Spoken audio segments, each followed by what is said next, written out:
who is the founder of MyEOD and is also a lecturer at NCCU in the United States of America. We will hear from Mr. Daudi Hirmoge, who is an educational specialist with the Refugee in the Regional Refugee Council. And last but not least, we will hear from Mrs. Istar Ahmed, who is a policy and program specialist at the Center for Peace, Dialogue, and Advocacy in Nairobi. So before we start, I will turn it over to Calvin to give us the polls. Over to you, Calvin. Thank you very much, Daniel. I would like to take a brief poll, and I would like to launch our first poll, which is the poll 1. And poll 1, I would just like to briefly explain. The poll 1, it says which areas of innovative strategies should a country focus on? And I think the first answer is distribute computers to students, access internet, training teachers on new technologies, create innovation hubs in rural areas, and create e-learning centers in school. So that's going to be, and then our second poll is basically why did you join these particular sessions? And also the same, there's networking, deep understanding of the key concept, inspiration, working solution models, and ideas of tangible solution results. So let me just launch our first poll.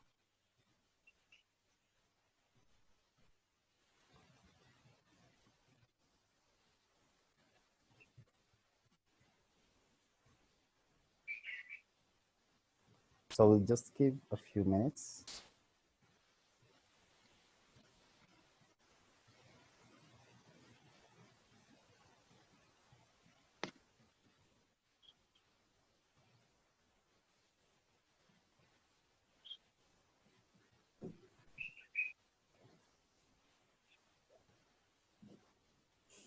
Okay, so we,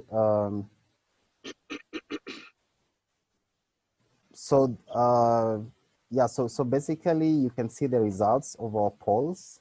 I don't know if you can be able to see the results of the polls. Yes, we can see it. Yeah, most people believe that they strongly recommend. No, I think that, yeah, that was the first poll. As a result of global peace pandemic, you're seeing renewed efforts of teachers and school leaders in the system. So people strongly believe the same. And then a few people agree. And I think we have also a few people disagreeing as well. So we're going to launch the second poll. I'm going to launch the second poll. Thank you. Go ahead. Yeah, so let me just launch the second poll. It says, as a result of the global pandemic, are you seeing renewed efforts by teachers, school leaders, and school systems to be innovative and solution-oriented? Is that the one? Yeah, so I'm actually launching the second poll. Let me just end this particular one. Okay. And yeah, so I'm launching the second poll. So the second poll is this one, just launching it pretty fast. Why did you join this particular session? It's good.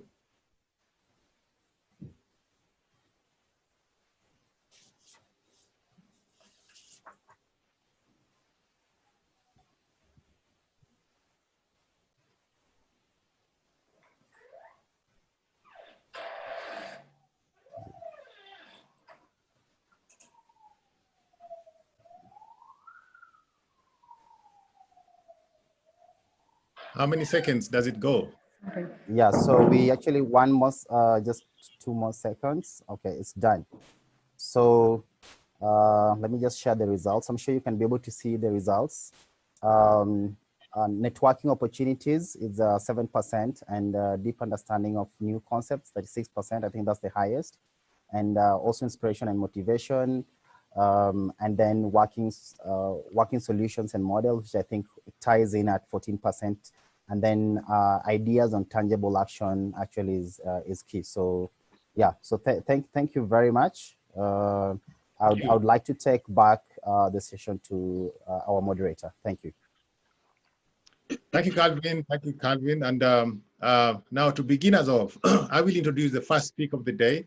That is Ms. Jacinta Akatsa, HSC. That name is, HSC means Head of State Commendation. It means the Head of State has commended her as a really hardworking individual in this country. So she is the Executive Director of the Center for Mathematics, Science and Technology Education in Africa, CEMASTEA. Welcome, Ms. Akatsa. Thank you very much, Mr. Juma. I'm very honored to be in this particular Global Peace Conference, and very happy to represent CEMASTEA in what we are doing with respect to models of how to innovate with COVID-19, training teachers in our new technologies. So I'll share with you what we are doing at CEMASTEA. I'm going to put you on a screen so that you can be able to move with me.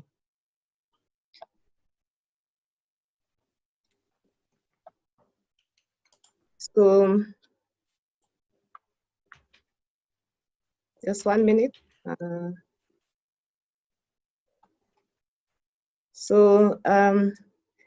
About CEMASTEA, it is the Center for Mathematics, Science, Technology, Education in Africa. It's an agency of the Ministry of Education. And our main idea is to continuously develop competencies with teachers, capacity building of teachers.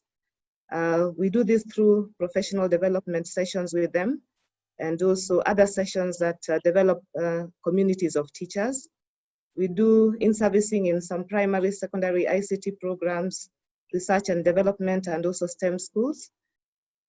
This particular pandemic really affected our plans for training in April.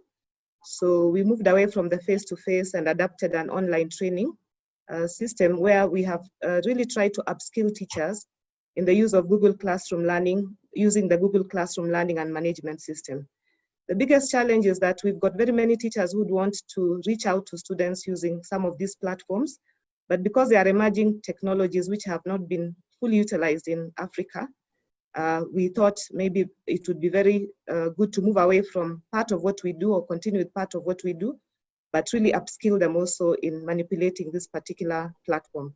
So we have already trained trainers, and these are 1,163 teachers to train others in a week's time, about 10,000 teachers, on how to navigate Google Classrooms for training. These are some of the classrooms we had set up. We had an introductory, these are just samples of what we did.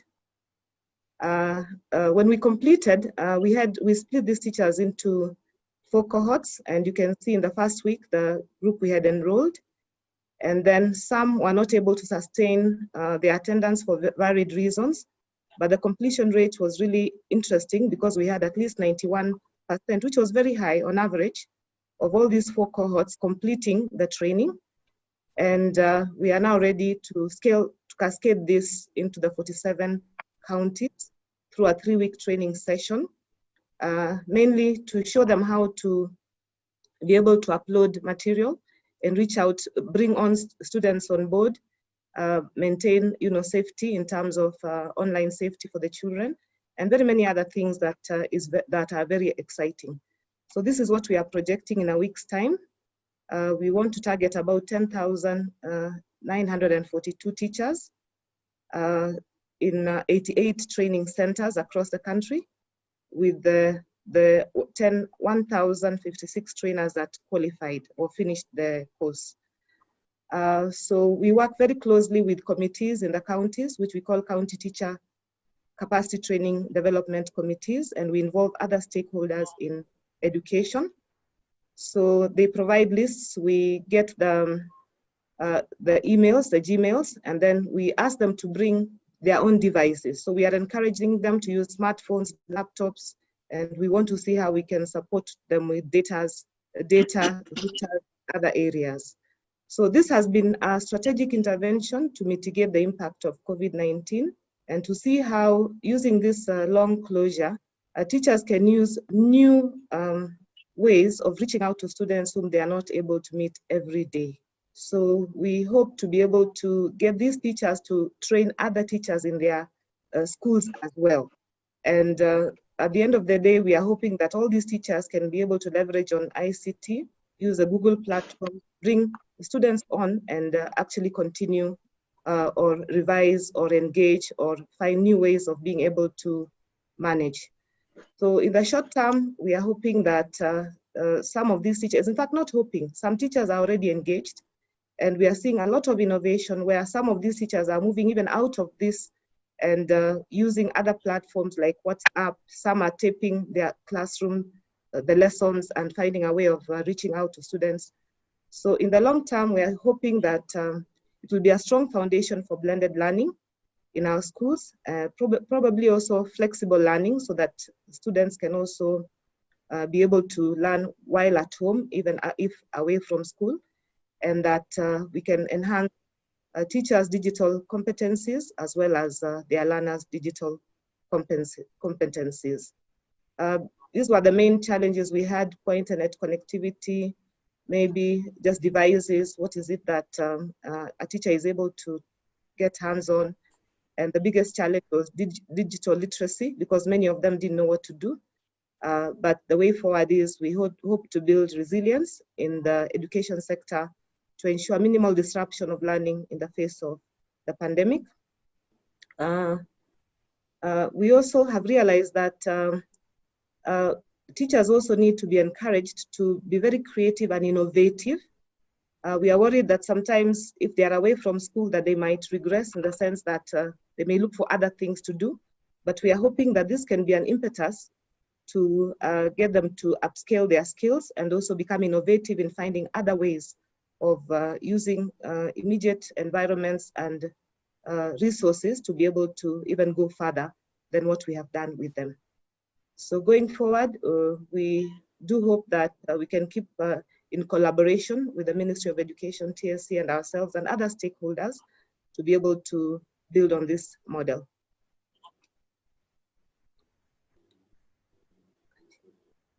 So I think that's what I wanted to share with you, and to just let you know that there's a lot more we are doing, but in a nutshell, this is the model that we thought we would use to be able to bring teachers on board and encourage them to really take advantage of new technology.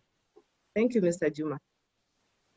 Thank you so much, Ms. Jacinta Katsa. It's always a pleasure working with you. We have, as Global Peace Foundation, collaborated with Semastia in some of these issues that you have mentioned, and we look forward to further collaboration. So next, I will go to the Pearl of Africa, and I will now present to you Professor Waswa Balunywa, who is the Vice Chancellor of Makerere University Business School. Welcome, Professor. Thank you very much, Daniel, and fellow panelists. A very good afternoon to all of you and all our listeners and viewers. A very good afternoon to all of you. What is happening in the education sector in Africa? The coronavirus pandemic has revealed various things about the education system. In the school, by the way, I'm the principal of the institution rather than the vice chancellor. So please note that. What has happened is that before the pandemic, at our school, we were practicing blended learning. We have 5 campuses outside Kampala, and we're able to teach on these campuses using, you know, the big blue button, you know, similar to Zoom. Classes from Kampala, from our offices in our campuses. Comes up, we planned to introduce this to our students within our main campus because this is where we have the largest numbers. And unfortunately, we were stopped by government.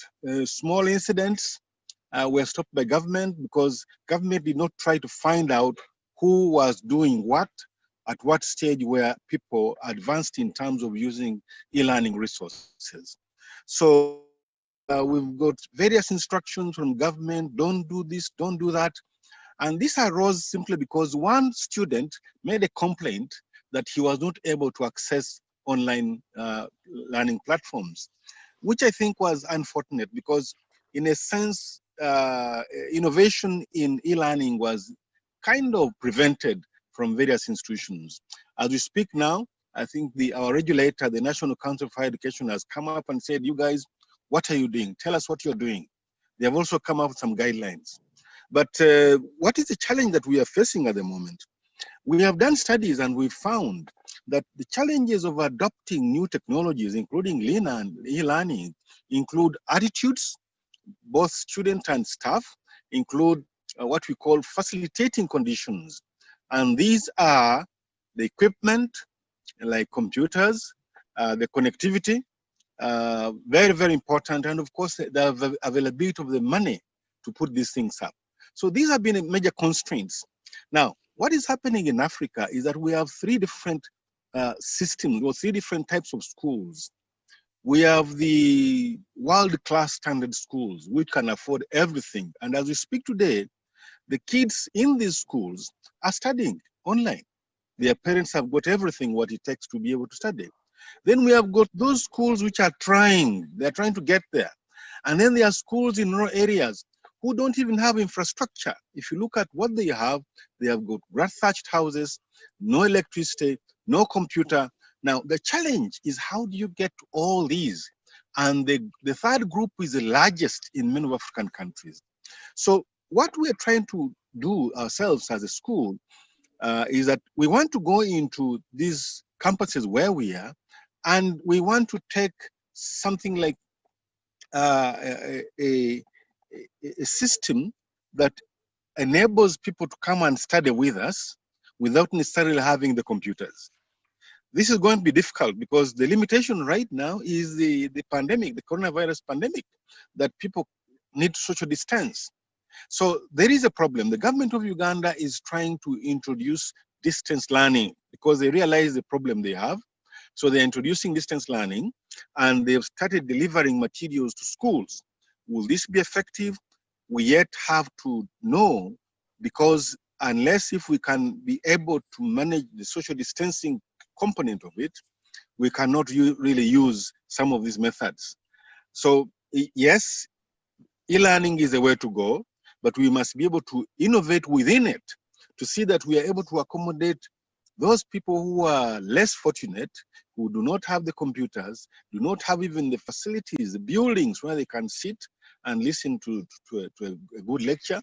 And I believe this is across Africa. Some of the infrastructure that we have in our schools is extremely, extremely poor. So going ahead, there must be blended learning, e-learning, including recording lectures for people who cannot have access, and availing these in areas where there is no electricity, where there are no computers, where there is no internet. And I must say that the telecommunication companies, the mobile companies in Uganda, MTN, Airtel have done a great job in terms of availing some of these things free to learners. So we yet have to fully exploit this facility. But in my institution, we are trying to look at a mobile classroom to see if this can be able to go out with the facilitators on it, with equipment on it, to be able to start bringing in a small number of people. But as far as a large number is concerned, governments have got a big problem. They have to find a way in which they can roll out this to the large numbers of students. Thank you very much. Thank you. Thank you so much, Professor. And that is really, really an innovative, strategy that you are employing at Makerere. So we look forward to further collaboration and to further see how we can, extend that to other parts of Africa and maybe the world. So thank you so much. So next, I will invite, Miss Talitha Batts, who is the founder of My EOD. My EOD means My Education on Demand. She is the director of North Carolina Institute for Minority Economic Development and an adjunct professor at North Carolina Central University. Welcome, Talitha. Good afternoon and good morning to where I am, and thank you so much for allowing me to speak with you about My EOD today. I'm going to share my screen. I have a presentation as well.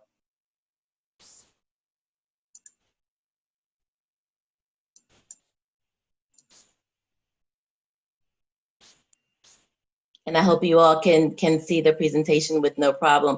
So MyELD is a secure online educational platform for students. And as I have listened to you all today speak about the many things, many issues that you're having, that you are liking to definitely have a solution for, the MyELD program is just that. It's a secure online educational platform for students and teachers and administrators, as well as parents, that can be used to create virtual classrooms and house an approved curriculum and create an optimal learning experience for students. And so we are looking at the MyELD key strategies and priorities that we've put in place that will help you to do a better job at blending or looking at an online option for students, as many of our students are now home due to the COVID-19 experience.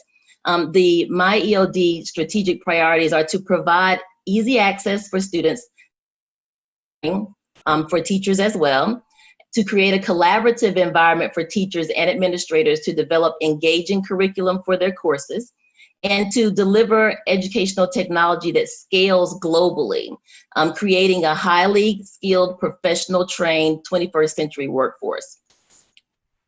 Some of the problems that we've seen with open source platforms is just that. They have latency issues. A lot of them lack collaboration ability.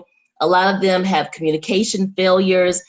There are no professional certifications or ongoing support and training for teachers, parents, and students as they work through a lot of the issues that come up with the online learning platforms. MyELD is very different. It provides professional certifications for students that are looking to go on and create things like professional PMP, project management certifications, digital literacy certifications, as well as cybersecurity certifications. So there are many different certifications that students can get while using the MyELD learning platform, along with their approved curriculum for their day-to-day activities in schools. This is the homepage for the MyELD system. It's located at demandedu.com. That's DEMANDEDU.com. And we consider ourselves a classroom without borders. This is the user login for the page. Each school that comes onto the system will have their own portal. They'll be able to brand their portal the way they would like to, using their own school colors, their own logo. Each student and teacher will receive their own username and password to log into the system from anywhere. They can use this system from a smartphone, from a tablet, from their laptop, from home, or from anywhere in the world, actually. This is what the MyELD portal will look like when they first log on. It can be branded, as I said before, with the school colors, the school logo, and any other type of branding. This is what we call the Academy wall. Each portal has its own social media system inside the portal for students and teachers to collaborate, to speak to one another, to talk about assignments, or to possibly even just do an announcement that you want the students to have for that particular day. Also inside the portal, as you can see, there are classes and courses that are often suggested, as well as courses that will come from your particular school that are listed as your curricula. You're also able to list any events. Each of the portals have their own academic calendar. So activities, events, live sessions that you would want your students to see are also included within the portal. Easy collaborative ways to collaborate. The one thing that we really love and take pride in is our Academy library. There's a library built inside the system. So students and teachers are able to store all of their information, like presentations, final papers, YouTube videos, anything that they would like to build a course with. And they're able to store it right here in the library and then share it amongst other teachers who may want to maybe not create an entire course all over again, but just use some of the information inside the library to build a course of their own. Also, we have unlimited amount of storage. So you don't have to worry about storage space, bandwidth for your particular classes or courses. You also can have an unlimited amount of employees or teachers that log onto the system, as well as you're able to follow the students' completion rates. So you're able to keep up with who has passed exams, who hasn't passed exams, and their success rate in doing so. The one thing we really love is parents are also able, if given permission by the administrative staff, to log into their individual students to see how many students are passing their exams and keeping up. And so it keeps the parents involved and give them an opportunity to see what their students are doing online, because a lot of times we are losing our parent interaction as students are transitioning to an online access.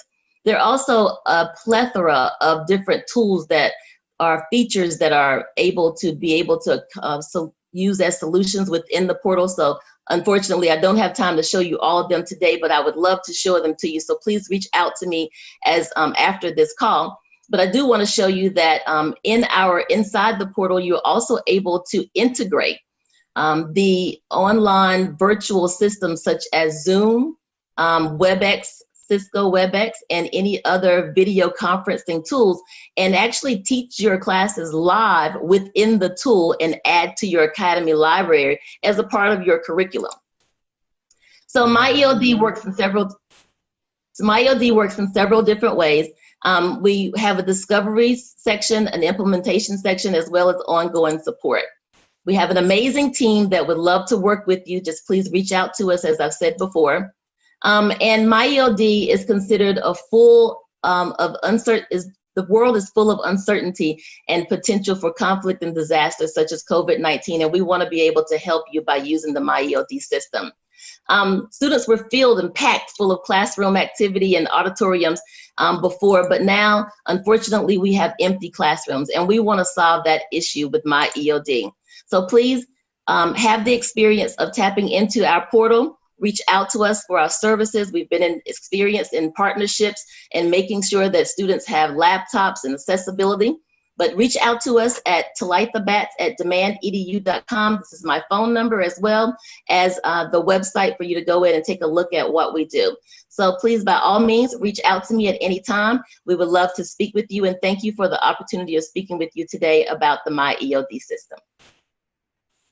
Thank you. Thank you so much. I'm always mesmerized by MyEOD, Talitha, and I'm sure that the education stakeholders here definitely they definitely pick an interest in that. And this is the time that, COVID has presented us with an opportunity to innovate new ways of engaging our students. And I think MyEOD is the solution. So I think we work closely with Jacinta and the other stakeholders to see how we're able to introduce MyEOD, education without borders, in this country. So thank you so much, and God bless you. Thank you. Next, I will introduce Mr. Daudi Hirmoge, who is an education specialist with the Norwegian Refugee Council. Mr. Hirmoge is really, really keen on education matters, and I've been with him in certain calls where we have been discussing education issues.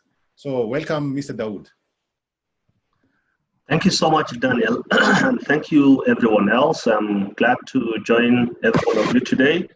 And I'm also impressed by Talitha's MyEOD, so congratulations for that. I'm going to reach out to you so that I learn more about that.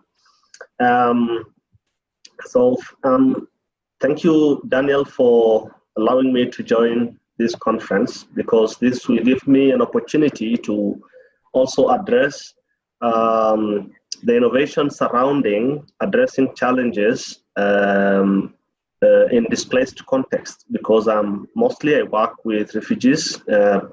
I've worked in Uganda, where Professor Baluya is, and also currently in Ethiopia. So I'm going to just share my notes so that as we go,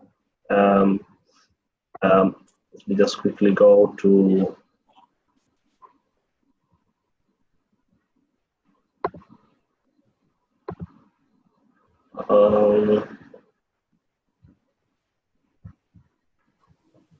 yeah, please just click the share screen button.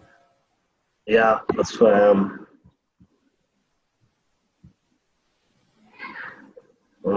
panelists. So yeah, now I see. Okay.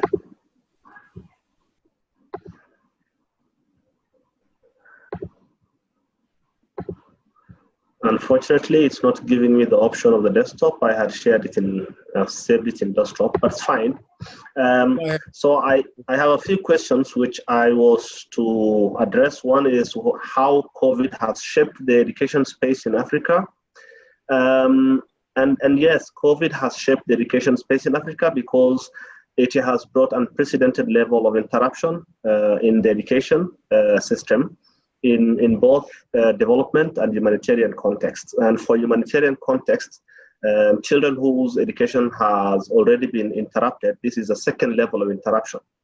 However, COVID-19 has opened also a new window of opportunities. Many Africans are now taking advantage of this interruption to create new innovations. And we're seeing new creative innovations coming up to advance digital learning.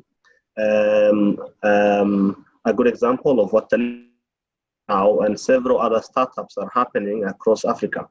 And that also creates an opportunity for equity because the same will also be used both in development and humanitarian contexts. So what do we hope to see post-COVID? For me, what I see happening after COVID is a spike in the number of innovations because people are creating platforms that will ultimately help us to stop overdependence on direct classroom experiences. And we always expect interruptions like this in pandemics and even other calamities may happen. Countries in many different areas have been fighting different calamities like conflicts, like typhoons or earthquakes in places. But now this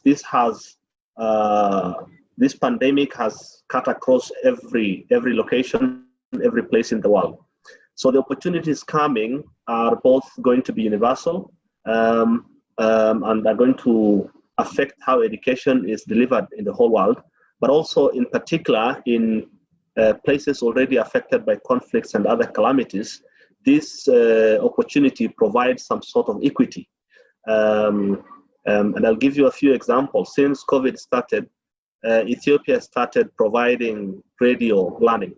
And that means all children, whether refugee or a national child, are learning through radio lessons provided by the federal states.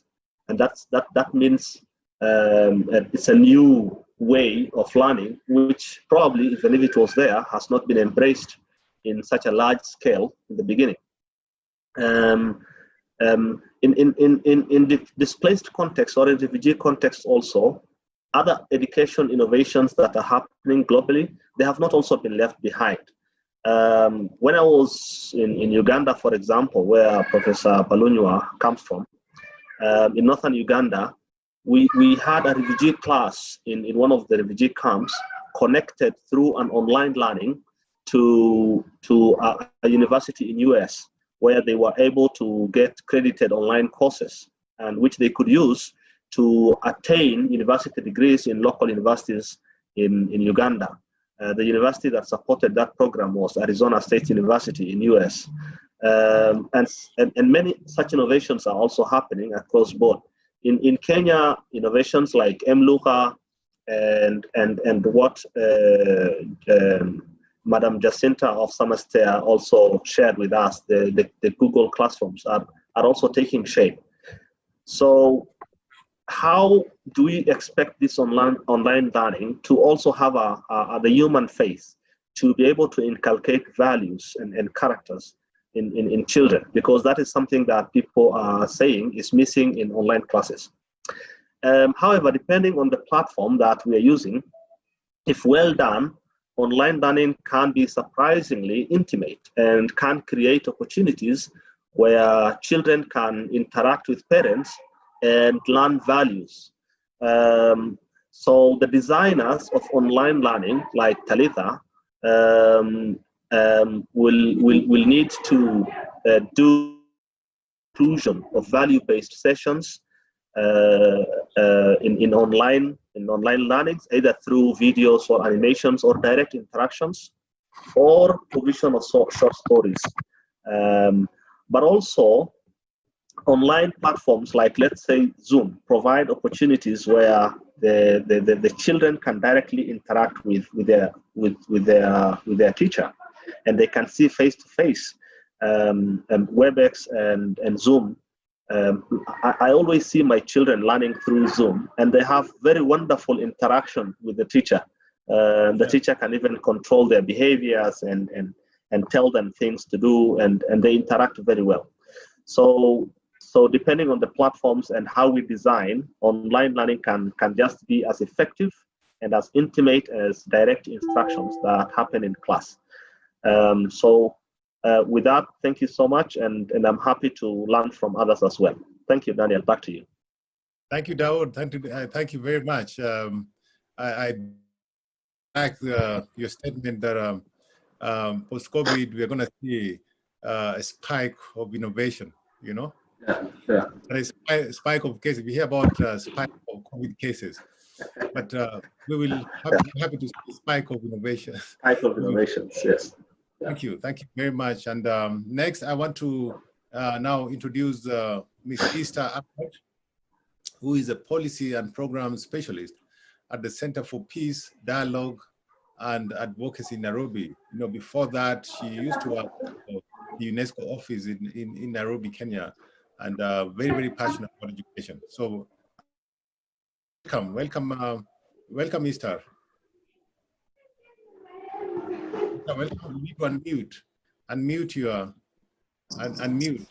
Okay. Hello? Hello, Esther. Can you unmute? Yes, I did. Okay, good. Can you hear me now? Thank you very much, Daniel. I have a cold today. Thank you very much, Daniel. Thanks for having me. I cannot present my presentation as I did it on Canva. Different kind of you know, okay, but I would like to be able to speak, and as I speak, I would like to address the in my 5 minutes, I would like to share with you a broader idea with significant potential for inspiring and bringing about effective and sustainable transformation across education system in Africa. And I would like to. Can you hear me? Sorry. Yeah, I've been able to present. Can you be able to see your presentation on my? Are you seeing your presentation? Yes, I do. Okay, so can I just, as you talk, I please. can put it. Can you move it? Can I move it up and down? No. I'll move it to up and down here on your behalf. Yeah. No problem. Okay. Yeah. And I would like to frame my view on this presentation as mobilizing higher education as an asset and vehicle for transformation in Africa. And my experience working with UNESCO tells me that specifically education development in post-conflict, and more specifically in Somalia, where there's no infrastructure and education system is actually crippled during civil war. So I would like to frame this as a mobilizing higher education as a vehicle for education transformation in sub-Saharan Africa. The educational challenges that have confronted Africa are many, persistent, and complex. Most of the challenging is resources, inadequate teaching and learning methods, and poor data, inadequate monitoring assessment, and learning outcomes. This is why most of Africa, sub-African countries did not even achieve sustainable global, what am I saying? Sorry. Global achievement, what did I say? Development goals. The developmental goals, and it will be struggling to even finalize and meet the education-related sustainable development goals targeted by 2030. These challenges existed, and most of them were pre-exist before COVID, and they will exist after COVID. But the solutions that I am thinking is that we need that effective and sustainable strategy to identify and address the core challenges, and a strategy that mobilizes effective and deploys educational assessment capabilities that are locally available. So the idea is, in Africa, if we engage what's already available to promote sustainable development and sustainable education for innovative strategies and to implement sustainable programming in Africa, I do believe that we have to employ the idea of bottom development approach, as well as identifying the resources that we already have in Africa, such as, I agree with the professor said earlier, the challenges of COVID-19 and addressing, overcoming the challenge in terms of e-learning is because of the lack of the infrastructure that's available, specifically more young children and students who are living in rural communities. So how can we get this, how can we provide these solutions is to engage all the universities, higher education, because the potential of higher education institutions in Africa to serve as critical vehicle for education transformation has been recognized and documented in the past few years. The higher education system presents, specifically higher education system in Africa, presents huge treasures of knowledge that we never apply or never used into practice. There's a networks that could play a critical role in identifying and addressing persistent challenges confronting education system in Africa as well. So beside the physical infrastructure and human resources and research as an expertise and everything that's available in Africa, it is a vehicle for us to be able to address the challenges that are facing education and innovation in Africa. But the opportunity and the strategies that I believe is that potential of mobilizing higher education institutions as critical vehicle in Africa remains largely untapped, as I said. But the following essential elements can be entry point, such as mapping the assets and capabilities, networks that are available in higher education system in each country, specifically education, university level. Using the assets and expertise to identify the core challenges in each country, and mobilizing and identifying assets to address specific challenges that have been studied and identified. Some of those outcomes, this asset challenge matching could renew education system and can provide innovative implementation and education system in Africa in general. If you look at the statistics and what's available in Africa and how we can mobilize local resources or local knowledge is documented. For example, Nigeria alone documented 603 university higher education, including 50 universities or 70 universities alone in Nigeria. Kenya has 70 higher institutions. Ethiopia reported 1,050 higher education institutions as well.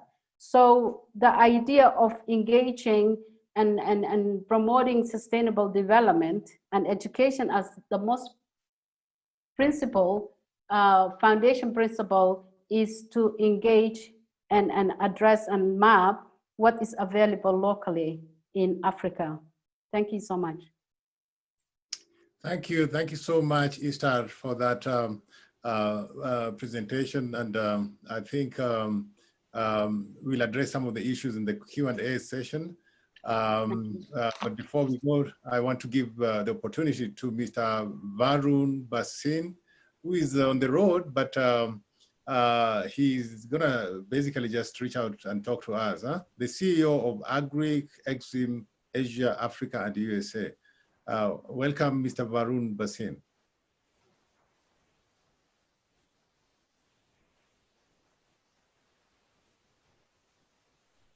Is Mr. Varun in? So I guess as we wait for him to log on, I think we can just look at some of the questions. I shared with you already some of the questions that have been are being asked by the panelists. For example, for Jacinta from Semastia, it's the question that says, has COVID shaped the educational space in Africa? And what is the future post-COVID-19? And then we also have a question for you, which says that what are the best innovative strategies that teachers can use to adopt the new normal in education during this post-COVID-19? And lastly, what do you see as the primary role in online teaching in cultivating shared values? So welcome, Jacinta. Thank you very much, Mr. Juma. I think this is extremely interesting and very, very challenging. You know, post-COVID and COVID are very new to everybody.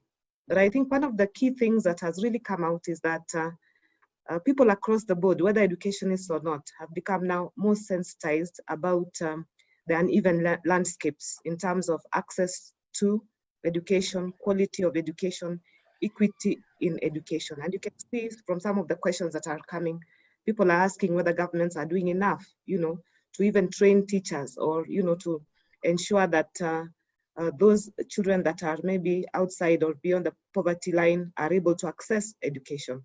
So even though we have become more sensitive, or it may be because of this kind of sensitivity and new awareness, we are now also realizing that there are so many opportunities to be able to invent, very many opportunities for us to realize that we can do more. We are now realizing that virtual learning, for example, has been underutilized in Africa. So most of us are now fast tracking to innovate within this education environment.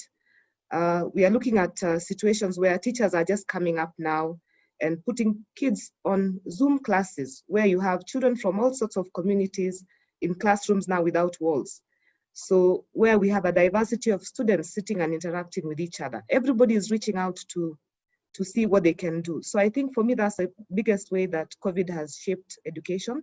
It has made us more aware of challenges. And the biggest thing that is coming out of this now are innovative strategies. Educators and other people are exploring ways of engaging, you know, students using the TV or, you know, the radio, or, you know, WhatsApp, or, you know, any other way, whether it is community classrooms that may be, or, you know, groups of students that can be brought together to view some of these Google Classrooms or, you know, online platforms. I think a lot of research is going on to see what are the most affordable tools, for example, at household level that, you know, can be used. And maybe post-COVID, now we are saying that we will be able to see more of the blended learning, where even if face-to-face was still there, teachers continue to utilize these particular avenues, and teachers also become more responsible to be resource people or people with solutions instead of waiting for governments to be the ones to, you know, sort out some of these issues. And one of the biggest shared values I'm seeing is the value of collaboration. And that is something that is coming out very strongly post-COVID and maybe also during COVID. Thank you. And as the director of Semastia, which is the body in charge of promoting STEM, what do you see as the role of STEM in the promotion of in the development of the nation, and also in promoting of peace in general? What is your take on that? You need to unmute. Thank you, Juma. If we can move away from too much of the textbook learning and maybe go into now that space of creativity and innovation, and actually teaching science with a hands-on way, maths in a way that you know, students can be able to relate to. We are saying that we should be able to see more children maybe transiting to university in STEM-related careers. And therefore, we are saying that possibly in terms of industry, engineering, and all these other areas that help develop countries, probably we would see more being done because there are more people now in that arena. And of course, this would bring peace because you're saying maybe in communities that were not able to access water or maybe energy, and we're using maybe wind energy, as a form of technology through STEM interventions, or even food production, because we are looking at maybe other ways of increasing food productivity, even at household level. I think that creates peace because then people are above poverty lines and they're able to maybe get jobs that really build the nation. Thank you. I think this is important. And also when COVID came in, I've seen a lot of innovation, just like Dawood, but I already saw that we had students, for example, Kenyatta University, we had students making, ventilators. And again, I thank our government, they resisted the urge of importing masks, face masks. I think, those are things that we can make locally. So I think that is one of the issues, moving forward. I don't want to call it a silver lining of COVID, but I can say that COVID has given us an opportunity to be able to innovate and to create jobs and employment. Yeah. So next question, I'll now talk to Professor Balunya. There's a question here for you. It says, has Africa made some milestone when it comes to digital learning across the universities? Do you think Africa has made some, milestone when it comes to learning across the universities? And why don't ministries of education use this time to reform its practice of classifying learners, by age, And as you do this, as you tackle this question, Professor, I think for example, in Nairobi, in Kenya, the University of Nairobi, I think lecturers were trying to have some online learning, and there was some controversies about online examination. Yeah, so what do you think is the future? For example, why can't we have, for example, if you go to YouTube, you'll find a lot of content that is already uploaded for any subject that you're talking about. But why is it that we still wait to have the lecturer to come into the lecture hall? Why can't we have our lecturers to be able to videotape some of these lectures, upload them into YouTube, so that the students can be able to access? If the student did not come to class, he can access the video recording of that particular lesson, and he's able to do his exam. So what do you think, Professor? Yeah, thank you very much. I think Africa is yet to get there because of cultural issues. In my experience in teaching, Africans are very group-oriented. They are not individualistic like you find in many Western countries. I've been trying to teach online for the last 5 years. And what I found is that the students, yes, they listen in, but they would like to be in groups. They like to see one another in the face. And right now, because of the COVID, yes, they've accepted that, but they still ask, when can we meet with you? So there is an attitude problem, there's a culture problem, that this group orientation is a constraint to online learning.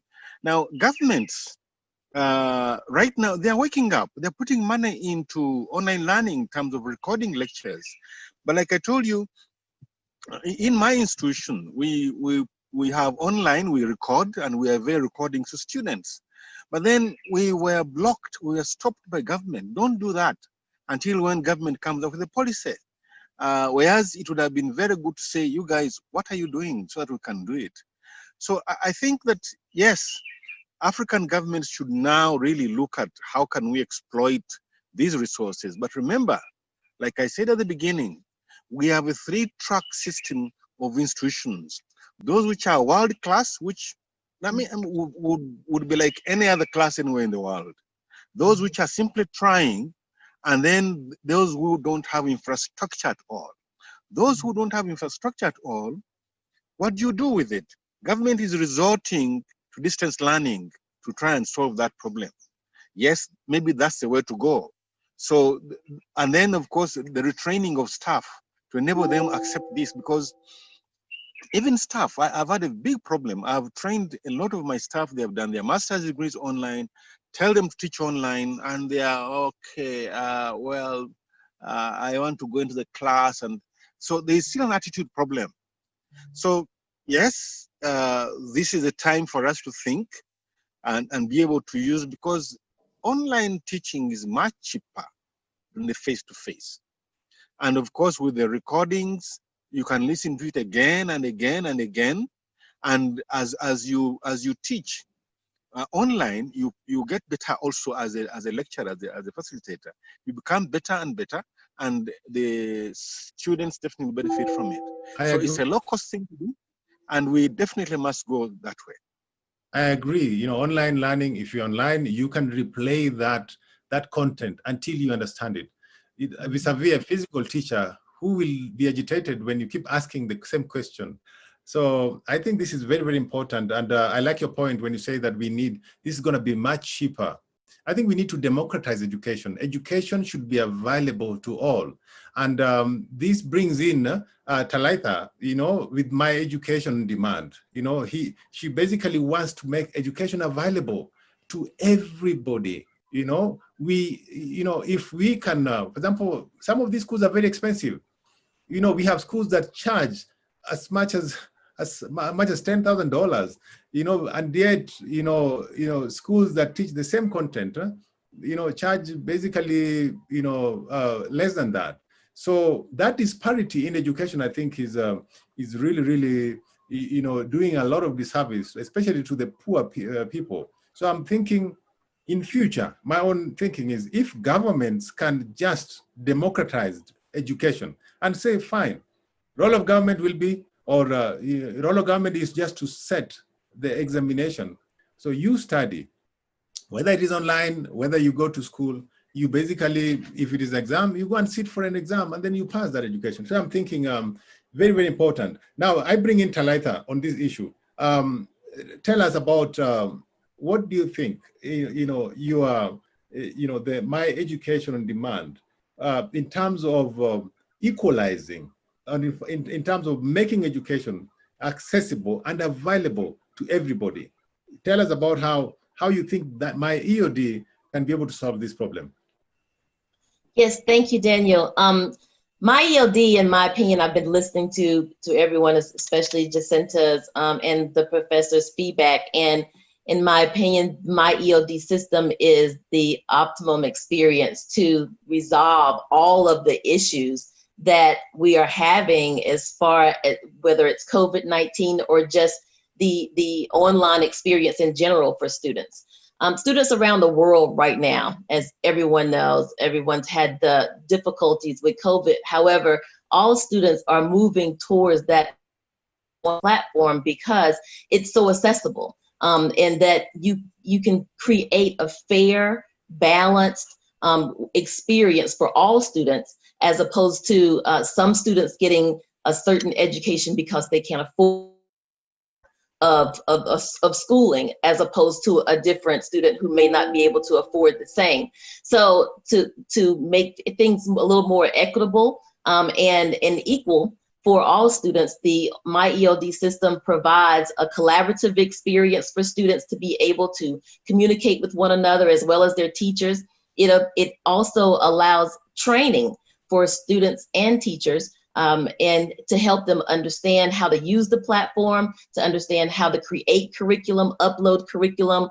There's also a hands-on practical experience in which, as you were saying, Daniel, there are tons of information, YouTube videos out there that can be loaded inside the portal to use for the online class experience. So you don't have to keep recreating the wheel. You know, you can utilize the information that's out there and then share it amongst teachers and deliver it to your students, while also tracking each individual student's success rate and implementing exams or any type of assessment that you would need when you need it within the portal. So everything is housed inside the individual portal, which gives it a lot easier opportunity for all of us to report, which all of us need metrics, right? then we don't receive funds. So we need to have some type of reporting system that will allow us to keep all of this information and be able to deliver it to our individual institutions. So the portal for MyEOD allows you to do all of that. And like I said before, in a demo, I could show you all the features, but there's just so much more that you can do for an online education and to make it exciting for students. It doesn't have to be boring, or students don't have to feel disengaged just because it's online. They should actually feel more engaged if you are building your curriculum successfully and delivering it so that students feel like they're receiving an optimal education. Tell me, Talitha, just like you heard from semester director, many students now are engaged on learning through Google Classroom. Even my kids are now learning, they're learning as we speak using Google Classroom. Give me the advantage of adopting MyEOD vis-a-vis, a portal like Google Classroom. So MyEOD has, and I know some people are actually using Google Classroom, but I believe MyEOD has features that Google Classroom just doesn't have. And I try to keep it simple and not to discard any of the other systems that are being learned out there. But just for instance, the Academy Library. There's no library in the Google Classroom system. It allows for teachers to build a library of information and then easily click and drag into a new course and develop their courses with information that, say for instance, you, Daniel, may be teaching an English class and I may be teaching an English class, and you have information, YouTube videos or curriculum that I would like to use to teach my students as well. We can easily share that information inside the portal without having to recreate any information for our individual classes. We can also keep up with the integration process. So this particular video that we're doing right now within Zoom would be very easily integrated into the portal and used for academic sessions during our classes. We can also track our success rate. And the one thing I really like about MyEOD that most systems don't have is that we have a certification process. So students are able to receive badges and certifications through our courses that's built into the online portal system. So those are just 3 ways. I could go on all day about the ways that MyEOD has trumped the Google Classroom, literally giving more information and being able to deliver more to our students. But just to name those as a few, we're very proud of what we've created. And just to put it out there, we were able to look at systems like Moodle and Google Classroom and Blackboard and see what they were missing, and then add those things to the MyEOD platform for a better experience for teachers and students all around.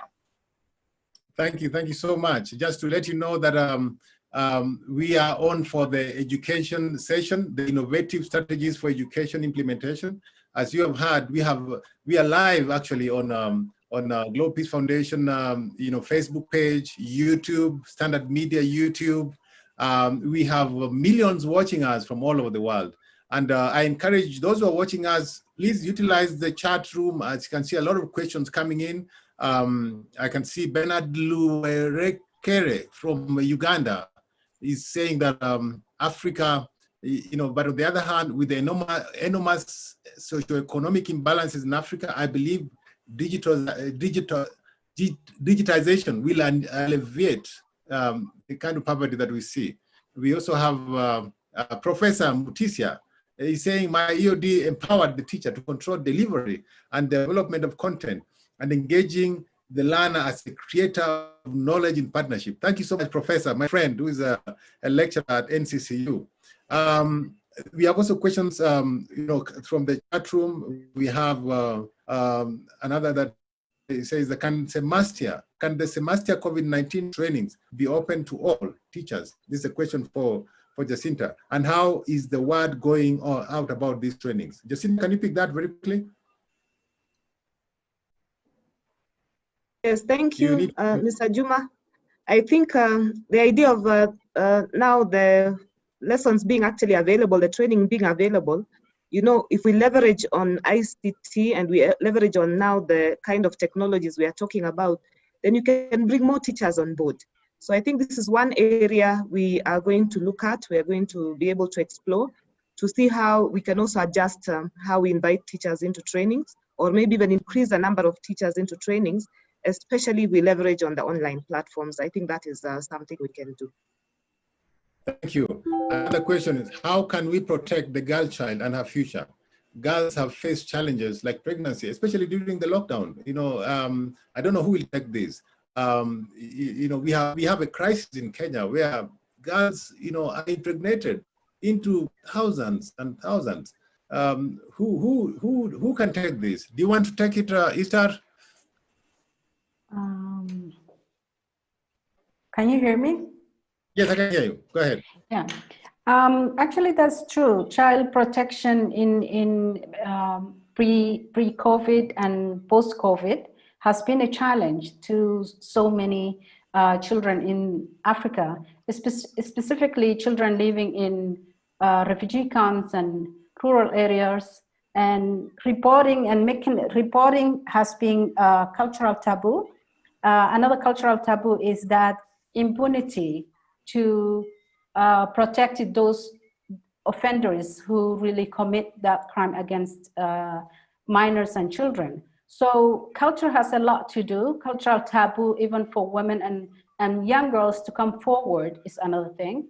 Another challenge, if I speak to the experience on, or example in Somalia, is that impunity is a major issue when it comes to that. Another issue is the lack of mechanism for people to report this kind of issue, and supporting system, social support system is not in place as well. So having all that support system that's needed for young women and girls, it's really important. And some people are already engaged in projects such as girls and women empowerment. And that empowerment has to start from young as 3 years old. And empowering young women as well will allow young girls to be empowered as well. So to tackle this issue, mechanism at the local level has to be established, especially reporting mechanism and support system. Thank you. And how about the boy child? I can see Helen Rotich is in the chat. She's saying the boy child is also neglected. How is the boy child empowered? How do we also empower the boy child? Because I believe if we just empower the girls and leave out the boy, sometimes the boy child who impregnates the girls. So who will take that? Daudi, do you have can you take that question, Daudi? How do you empower the boy child as well? Yes, so there are a lot of undertones that the girls have been empowered so much and boys are becoming disempowered. Well, I don't know how accurate that is, but it's true that as much as many cases are affecting girls, there are also boys who are facing a lot of barriers. And how we empower is to have both boys and girls play roles in each other's empowerment, to have a lot of inclusion in learning spaces, a lot of equal treatment of boys and girls in households, because that's not happening due to cultural issues as well in some of our contexts. And ensuring that boys and girls understand each other and understand each other's roles towards empowering each other. Having said that, in all programs, because most of the programs these days are targeting girls' empowerment, we need to have a relative level of support that targets boys' empowerment, because if the boys feel disempowered while girls are more empowered, the boys will become a threat to the girls. And that also may create a kind of a conflict at that level. So we need to be inclusive and equal in terms of providing opportunities for both boys and girls without lauding one so much and disempowering the other. Thank you. Thank you. Thank you so much. We also have a question. It says, in your view, how has the government done enough to prepare the teachers for the demands imposed by digital learning? let alone character formation. You know, we have issues. We have radicalization or going online. You know, have we done enough to protect the child? Another question says, how do we incorporate hands-on work on digital learning? And as you do that, I can also see John Kibuto. John Kibuto is saying we need, Abdi Mohammed says we need to have a holistic approach to address the needs of boys and girls. We have to promote inclusive. That's true. That's what I would say. But let me bring it back to, I don't know who will handle this. I think, Jacinta, you can, in your view, have the governments done enough to prepare the teacher for the demands imposed by digital learning? Jacinta, please. I think there are programs. This is something that is ongoing even with the Ministry of Education.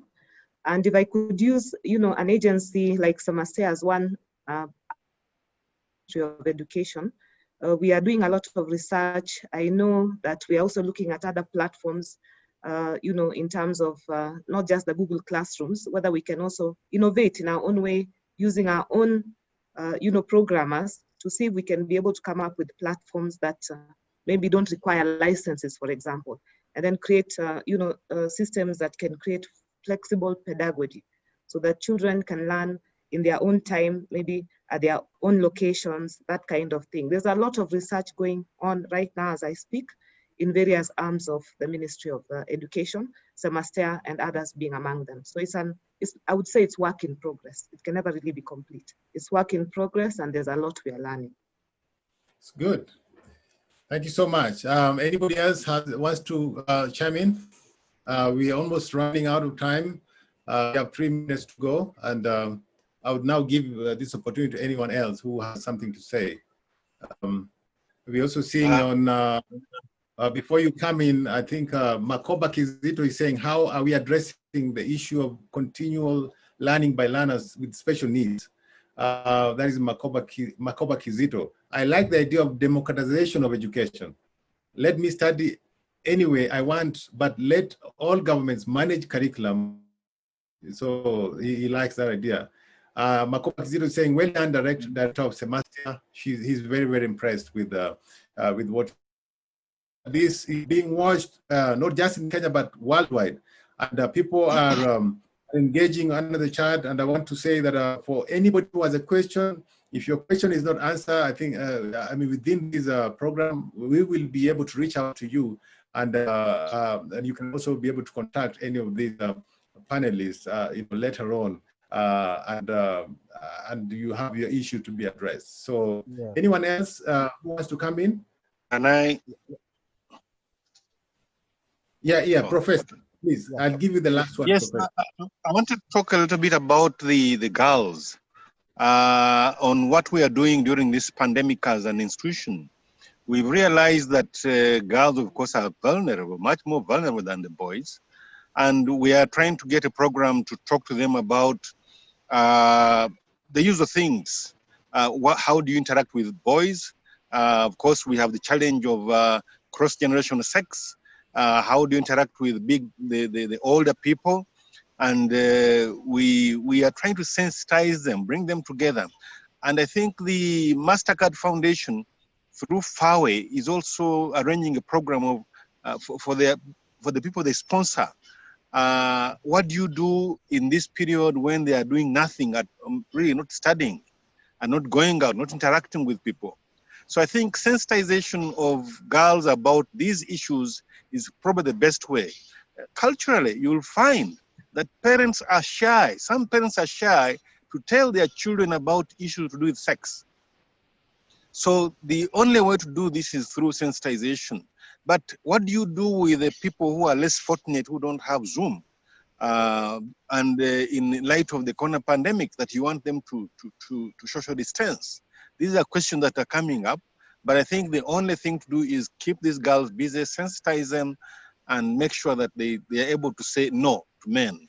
Thank you. Thank you so much. Now let me take it back to our MC to give us another poll before we close this session today.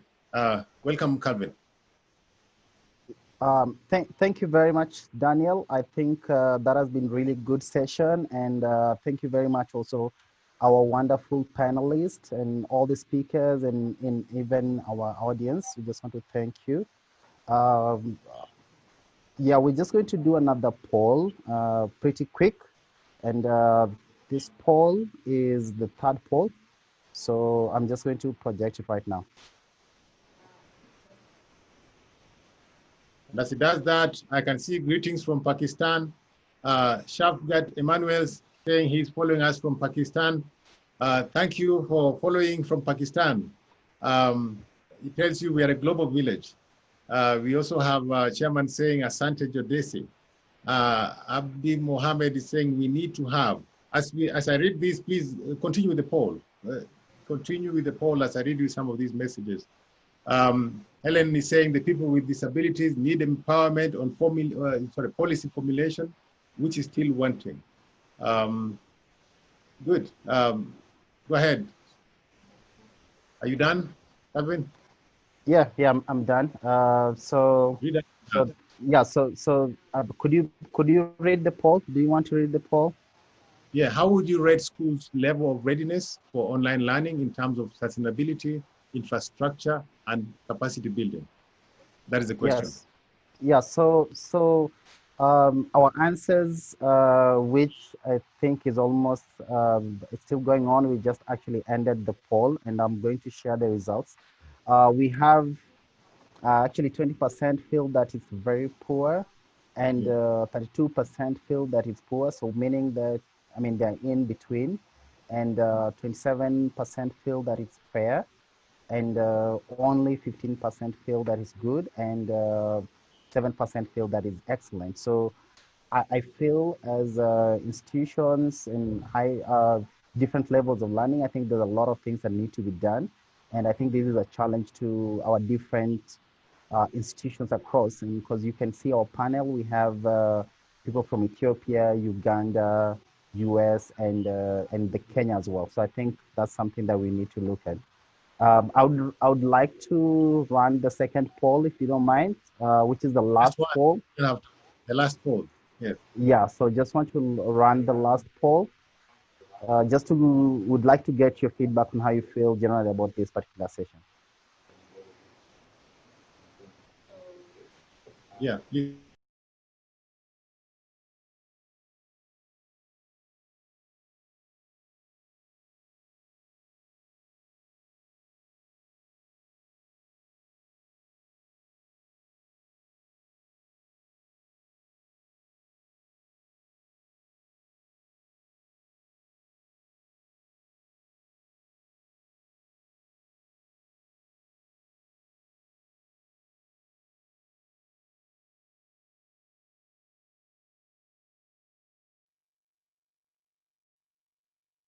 Actions. We have 2 minutes, 2 seconds rather, and I will be ending the poll in 2 seconds. Okay. Thank you so much for participating in this poll. Here are the results that we have on this one. And it's a good insight to get that deeper understanding of key concepts. It's why most of us are here. Thank you so much for participating in this poll.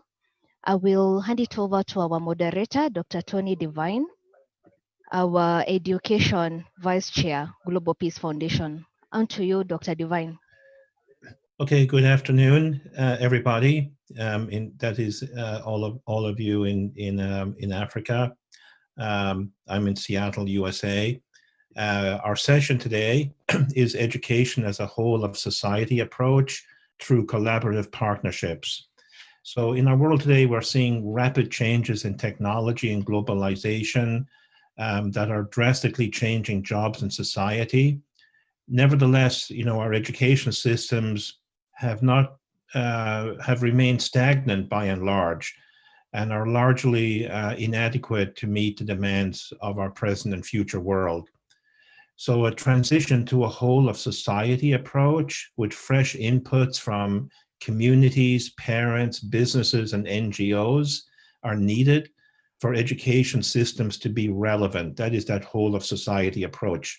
And this will require a sense of urgency in creating new collaborative cross-sector partnerships and ecosystems which actively engage the government, the private sector, civil society, and others to invest in future-ready education system and policies.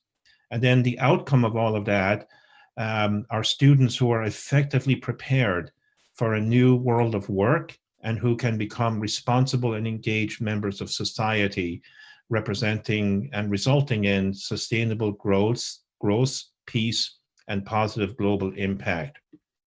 We have a really, really fantastic panel of experts, thought leaders, practitioners with us today who are doing exactly that. They're trying to create those new partnerships and you know, break new ground in how we can actually be more effective in educating our students. So I'd like to introduce our first panelist today. You can go to the event website to read the bios of all of our amazing speakers here today. But to save time, I will just very briefly introduce their title and organization so that we can save time. So first up is Dr. Joel Mamonga. He is the Chief Executive Officer for the Kenya Institute of Curriculum Development, KICD, in Kenya. So Dr. Joel, it's all yours. Thank you so much, Tony, our moderator for today, my colleague panelists, and all listening to us from wherever across the globe. As indicated by Tony, my name is Joel Mabonga. I'm the CEO of KICD. And I'd like just to start off by giving you a brief about KICD. KICD, we an Institute of Curriculum Development that is established by an Act of Parliament.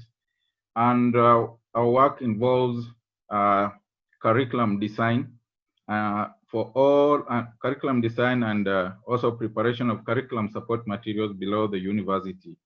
What we're doing currently, we're implementing a competence-based curriculum. This year we are at grade 4. We are at the same time also facing out what we've been having in Kenya as 844. And then besides this, we are deeply involved in ensuring that there is learning at this time when we have COVID affecting us across the country. One of the key issues that we are working on is to ensure that learners who are at home are able to learn. Turning to the pertinent questions around education as a whole society approach, on the basis of curriculum, the biggest question that we need to address that can be able to answer this question about questions relating to the purpose of education. What are the purposes that education seeks to attain at the moment? And then look at the experiences that are going to be provided, particularly the learner experiences. And then organizing that learning experiences among learners and look at the question of how are we able to attain that to judge that we have been able to attain what we set out to do in the first question. So as we talk about whole society education, we need to ask ourselves these 4 basic questions. Within the Kenyan context and in relation to CBC as a solution to trying to get to this approach, I just share with you a policy statement that emerges from our national curriculum policy that global trends have dictated that education must respond to emerging needs, technological demands of the workplace, and that is as the entire society. And therefore, the curriculum that is within the country now as CBC being implemented is just responding to these global trends. But to do this, we also have to bring in place a bit of philosophy that involves the support curriculum development. And these are questions that practitioners across the globe should be asking themselves. We bring on board the issue of social constructivism, particularly in curriculum-based development. That means that we look at a holistic education where we have to get a student that is able to fit in the modern society. And this means we have to address 3 basic questions. Social, that means how does he interact with the society around him. Constructivism, and how is he able to come out in terms of his thinking and also being able to express, so that education becomes a builder to an orderly sense of the world, and the child or the learner is getting connected. And therefore, the social society approach in education is about realism and hands-on. That is what CBC in Kenya brings to the fore. And therefore, there is an emphasis within such approach to continuous participatory and experiential learning. This become the cornerstone of our curriculum that can be able to meet the demands of the day. Having looked at that, there are some competencies that have to drive us to the purposes that we need to get to. So the education system should be able to bring up a learner that is able to learn, learning to learn, meaning that education will be a continuous process, and also bring out the critical thinking and problem solving aspects, so that it's not merely like a robot. When it goes to school, we move away from rote learning to ensuring that we have critical thinking and problem solving. At the same time, a learner coming out of the system should be able to be creative and imaginative. We should be able to manipulate the environment that is able to work with. But again, more important is the aspect of digital literacy. And this is where we are moving to in terms of society. And the future is built on how literate one is digitally.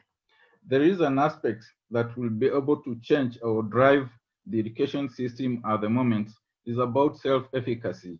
A learner who is coming out of the system should be competent enough to speak about himself, to speak about the issues that are there within the society, and be confident about what he comes out with. The other components that we just look at is about the guiding principles and partnership. And this is an area that we see that for us to be able to be successful, we must be able to get the parents empowered and engaged in the school system or education system. Also, at the same time, our education should be looking at taking care of the diversity and inclusion. For a country like Kenya, we're looking at about issues of ethnicity, but even within education, diversity may also include learners with different abilities, special needs, and learners whom we can call the ordinary or the normal learners. So the system should be able to capture these components. More critical is how to engage the learners with the community, and the linkage between the community and the learner. And therefore, to the fore of this is to have a component of community service learning. This is an approach where a learner is not pulled out of his environment, but is able to engage with the community, and therefore it doesn't feel out of place. But the role of parents also becomes critical, parents and teachers. Within the country, we are seeing the partnership emerging between parents through the various organizations, and they come on board, they share their experiences. At the moment, as we speak now, there is a key element of ensuring that we have parents on board, particularly when learners are at home. And what do they do with the learners? In the past, where we have been having, thank you, that we've been having a disconnect between the parent and the learner. But at the moment when the learners are at home, that need for engaging them becomes critical. Other critical players include the NGOs, the telecommunication and business community. For instance, as we go on with the out of classroom learning, we have found very good support from telecommunication industry in terms of enabling with the bundles and ensuring that we have space to communicate digitally to learners. Business communities have also become important partners in this engagement. So we have to look at it, that partnerships are very key when it comes to enabling a whole society approach to education at the moment. I want to stop there. Thank you. Okay, thank you very much, Dr. Joel. Some really great points you mentioned. I'm very encouraged by the competency-based curriculum in Kenya. That's super encouraging. And you talked about learners, the students being continuous learners, but also the teachers and school principals. They have to be continuous learners as well, right? Especially at this time.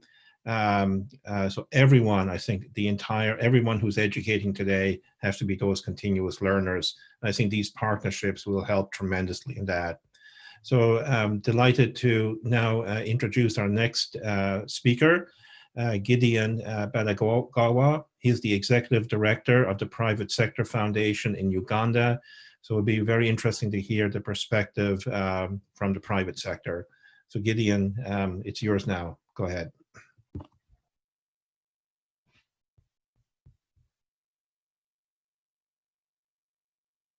You're muted.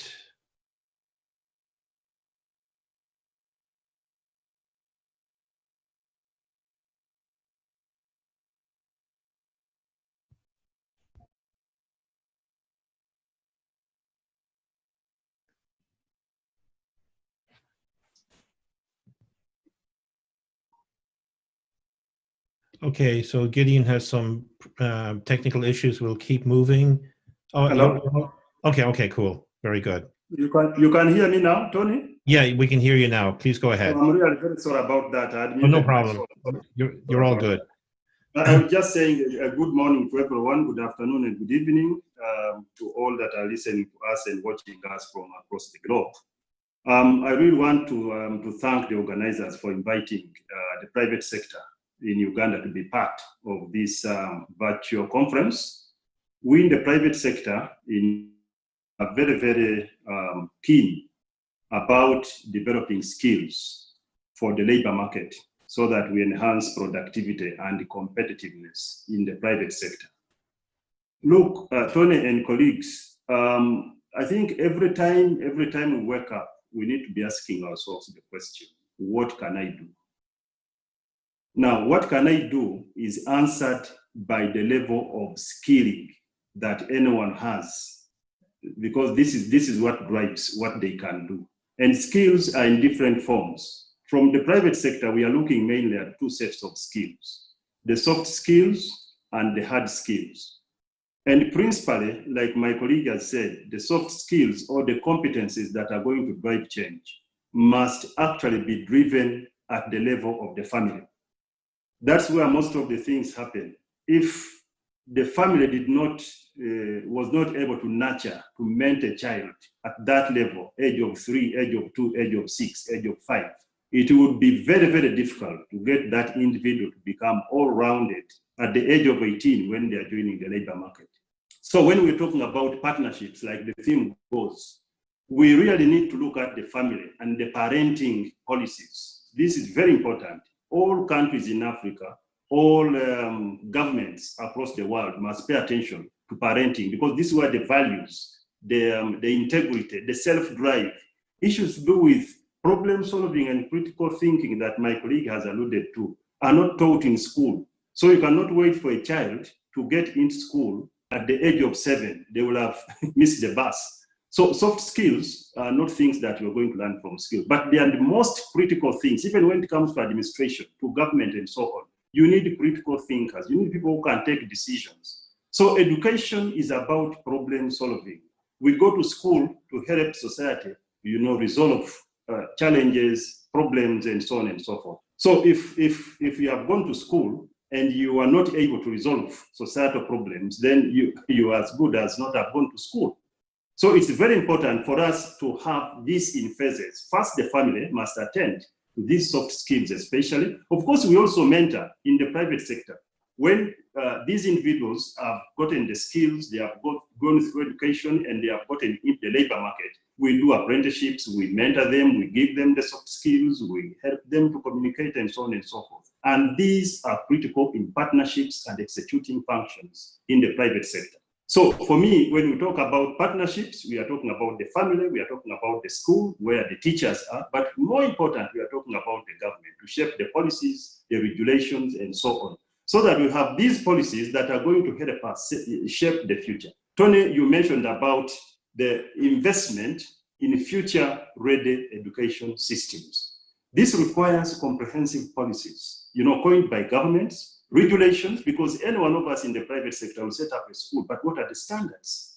What is it in terms of curriculum, in terms of syllabi that we are giving these students at school? What are we teaching these students? Is this relevant to the labor market? Because at the end of the day, this child is getting out of the school, whether it's a vocational training institute, whether it's a university or college or whatever, but they must be ready for the labor market wherever they are going. And being ready for the labor market is not only about the paper, the degree, the diploma or certificate that you've got. It's about application. Can you apply yourself? You have the theories, but can you apply yourself? This is where competitiveness actually is. So the hands-on training, and we must do this, internships, industry attachments, education through apprenticeships, on-the-job training, all these things are critically important to develop an individual that will be well-rounded and relevant for the labor market. So for me, I'm looking at those three areas. I'm looking critical at those three areas. Get the education through the education system. Make sure you're hands-on so that you can be applied, but make sure that you can fit in society by developing your soft skills.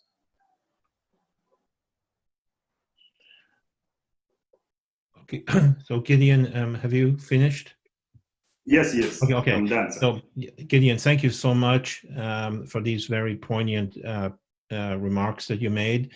I think this is very instructive for all the educators, right, to get this input from the private sector, because companies, organizations, what they're looking for, right, in their employees and for new people who are entering the workforce, they want people that are competent, in skills, right?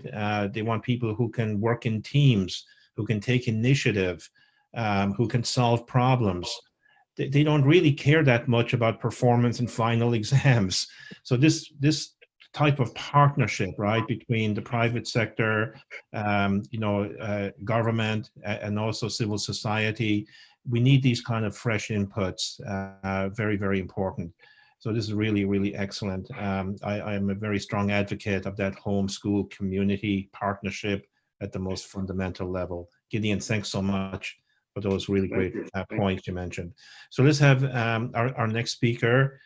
I'm really delighted to introduce Annie Gitau. She is the Newspapers and Education Manager for Standard Media Group in Kenya. Standard is one of our convening partners for this Global Peace Leadership Conference, and they've been a tremendous partner. You couldn't ask for a better partner. We're talking about partnerships, right? I can tell you this has been a great partnership. So Annie, it's all yours. Thank you, Dr. Levine. I am delighted to be here today. Thank you for the panelists who are here with us today and everyone who is participating. I have been at the Standard Group for a while now, and one of the things that I have learned is that of the pillars we have, one of the most important ones is education. And in this docket, I have learned that once you take it upon yourself to educate somebody, whether it is your peer or somebody younger than you, or even somebody older than you, that the results are far greater than if you kept the information to yourself.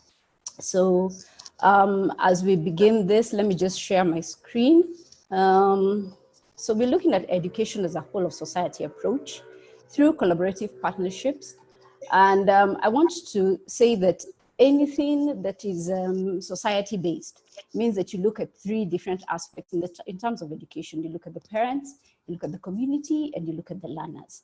So we must transition the education center in this pandemic as a society. It cannot be done by parents only because the children are at home. And it cannot be done by teachers because now teachers are not with the children anymore, they're with us at home. So we need to involve the parents, the community, and the learners.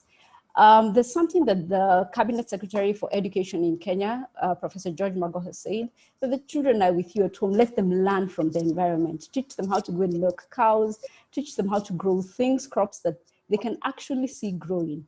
And there is nothing as good as a child who has learned how to do something for themselves, because then they can see the results of their work. If you get your child to plant, let's say, carrots, and when they have grown, then you tell them, okay, now wash the carrots and let's go and cook. You have taught them how to grow something, you have taught them how to cook, how to feed themselves, and you have instilled in them something that they will carry with them as they go forward. So in this society approach, we have several strategies that I think I look at from a point of, the acronym I use is FACT, that you look at it from a point of faith, abilities, curiosity, and thoughts. Grow these learners, grow their faith by challenging the belief system in the supreme authority, because you must believe in a higher thing. When you tell them about COVID-19, there's some who will wonder, why is there God? And if he's there, why does he allow all these bad things to happen? Challenge them to grow by thinking things out. Ask them, what do you think about it? What do you think then he should do or not do? But you have started a thought process within that child that is an education process that is not in a classroom, but will grow them. Grow them, secondly, in their abilities. And when you're growing them through their abilities, it's a physical thing. You give them chores to do. You let them do garden, let them knit sweaters. I actually went to a school in Kenya, in Nakuru, where the children have been asked to knit sweaters. They were told, go tell your parents to buy for you yarn and knit sweaters. And when we come back, I want to see everybody's sweater. But you see, that has grown their abilities in something that they did not have and they could never have learned in class. Thirdly, you grow their curiosity by asking them to perform tasks and then formulate conclusions. So if they went to a children's home or they gave the watchman at the gate something to eat, what does that do? Every time they pass that gate, what do they feel? What do they think happened to that man's family when they finally went home? Then grow their thought process. Have conversations that are hard. What would you do if you had complete freedom, if you had all the time in the world like they do right now? So by growing their faith, capabilities, curiosity, and thoughts, you will grow them spiritually, physically, their moral and their intellectual capabilities as well. The process of change must be viewed, of course, in very different ways. But for parents, for guardians, caregivers out there, I like leaving people with quotes because you will remember the quote. So this quote for parents and guardians, caregivers, anyone who's there who can teach anything, there is a time, the time will come when you will believe everything is finished, like in this pandemic.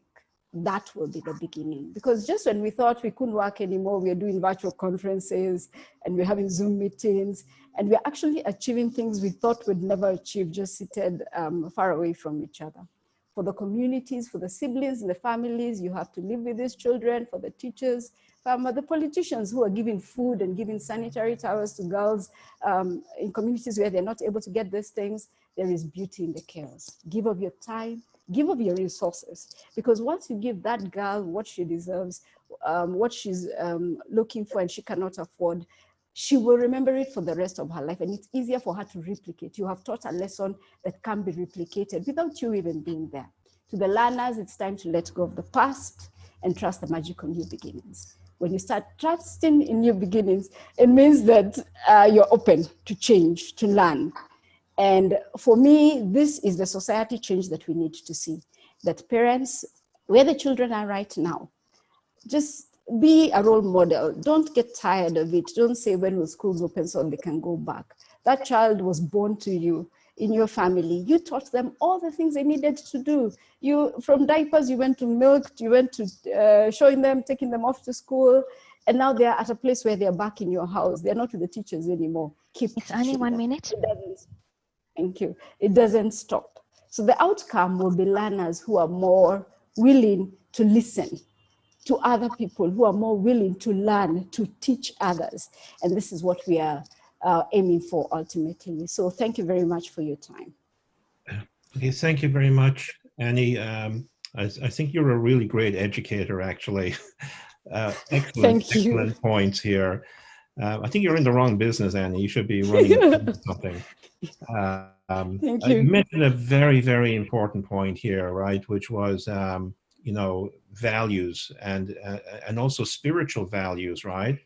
You know, it's values and universal principles and values are what guide skills, like skills that we've been talking about, you know, problem solving, creativity, and so on, teamwork. These are all like value neutral. They need to be guided by values And then those skills then can be used to apply knowledge, and especially the new types of knowledge, to solve the problems around us. So this relationship between principles and values, skills and knowledge, I think is becoming more and more important than ever before.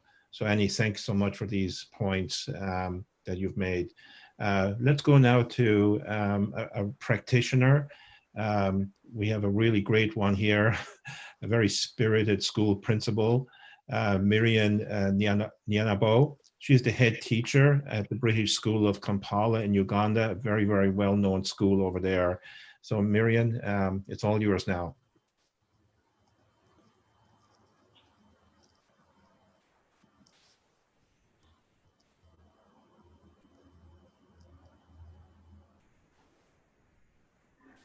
Please unmute.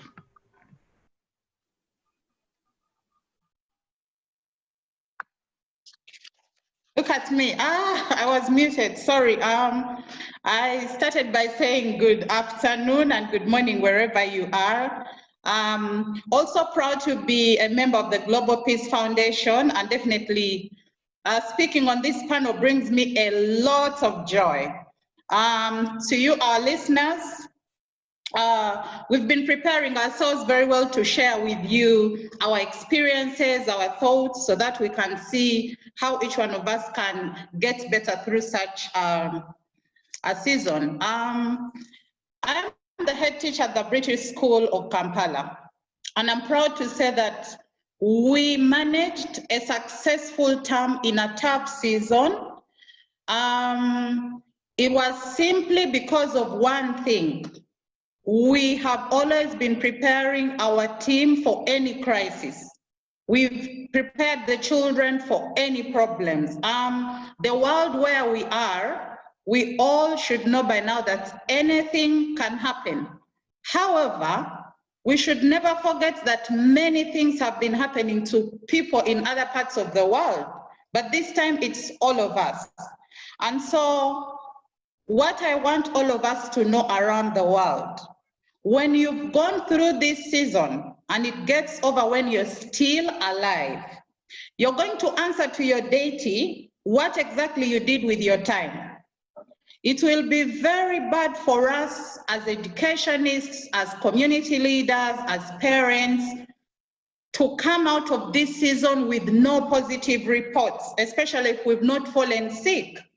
Like I've been telling people, it's only the buildings that are closed. The schools are with us.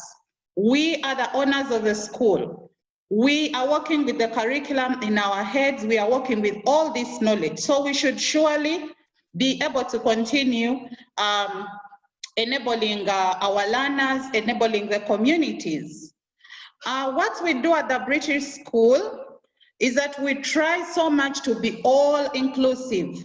We don't go out to catch students who are upbeat, very smart, or children who are, capable. We take on everyone and turn them into the best that they can be. For instance, we have the special needs section. That section is called the Optimum Learning Center.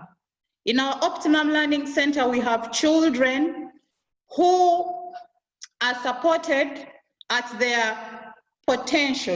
We get them to learn at their speed. We also have children who are interested in doing a qualification which is work related. This one combines learning with subject and theory content. Many of you might have heard about the BTECs. Now, what the BTEC does, it helps the children to go practical. Even during such a lockdown time, the children are able to do something on their own because whatever we're teaching is related to what they see in the community. After saying that, I want to mention three very important things, especially for us who are into the practice. We should be able to take part in the repairing of our curriculum. And I use the word repair with purpose. I know that curriculums are created. I know that they are recreated. I think we should repair our curriculums after, for instance, I'm creating the present curriculum and handing it over to users. There's every reason for the curriculum managers to keep updating it and repairing it. This is to help us keep with a relevant curriculum. For instance, an item like crisis management. An item like crisis management can be added on our curriculum, and I will relate to the present situation we are in. Almost a lot of us were not prepared, not just in my country, but world over. And everyone somehow would have tried to look at managing the schoolgoers in their house confidence if they had been prepared for crisis. So crisis management must be added on our curriculum. Crisis management as a topic must be repeated at whatever stage of progression. The world we are in does not only suffer pandemics. We all know that there are other catastrophes that people have been dealing with because, as we know, they are usually the minority. Little attention in terms of teaching about crisis management has been given, very little time. If we all agree, for today's child being tomorrow's leader, being tomorrow's worker, we need to strengthen and heighten their knowledge about crisis management. I'll tell you a small story. I'm a child of the 80s. Now, children of the 80s in my country suffered wars. Our parents lost jobs. We lost relatives. Many children who used to stay in the city, we ended up in villages. But I think for us, it made us who we are. When we went to the rural places, we studied, we learned more about our culture. We got to learn how to manage farms, how to manage animals, we got an experience, we got in contact with what our culture was in the actual sense. And so imagine during that time, we managed to look for a silver lining, like Tony always says, in a bad situation. And our parents empowered us with the actual things that I think have made many children of the 80s successful, if you know what I am saying. My other issue would be engaging parents. Governments or schools should begin to engage parents at a high level.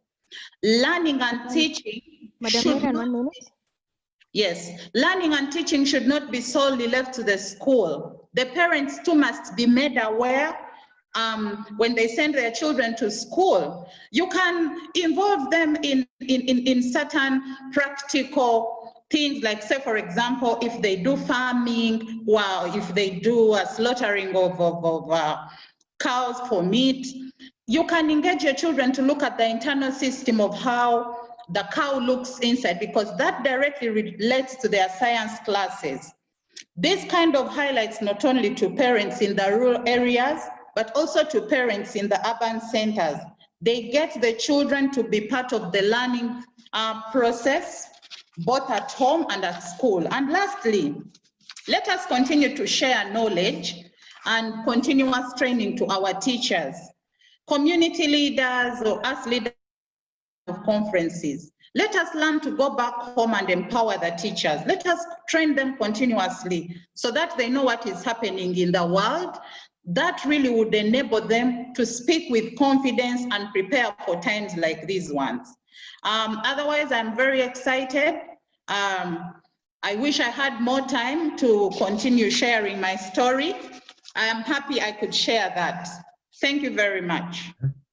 Thank you very much, Marian. And don't worry, because we're going to be continuing this series of transforming education webinars and Zoom calls until the end of the year and going into next year. So we'll have you back on again, don't worry.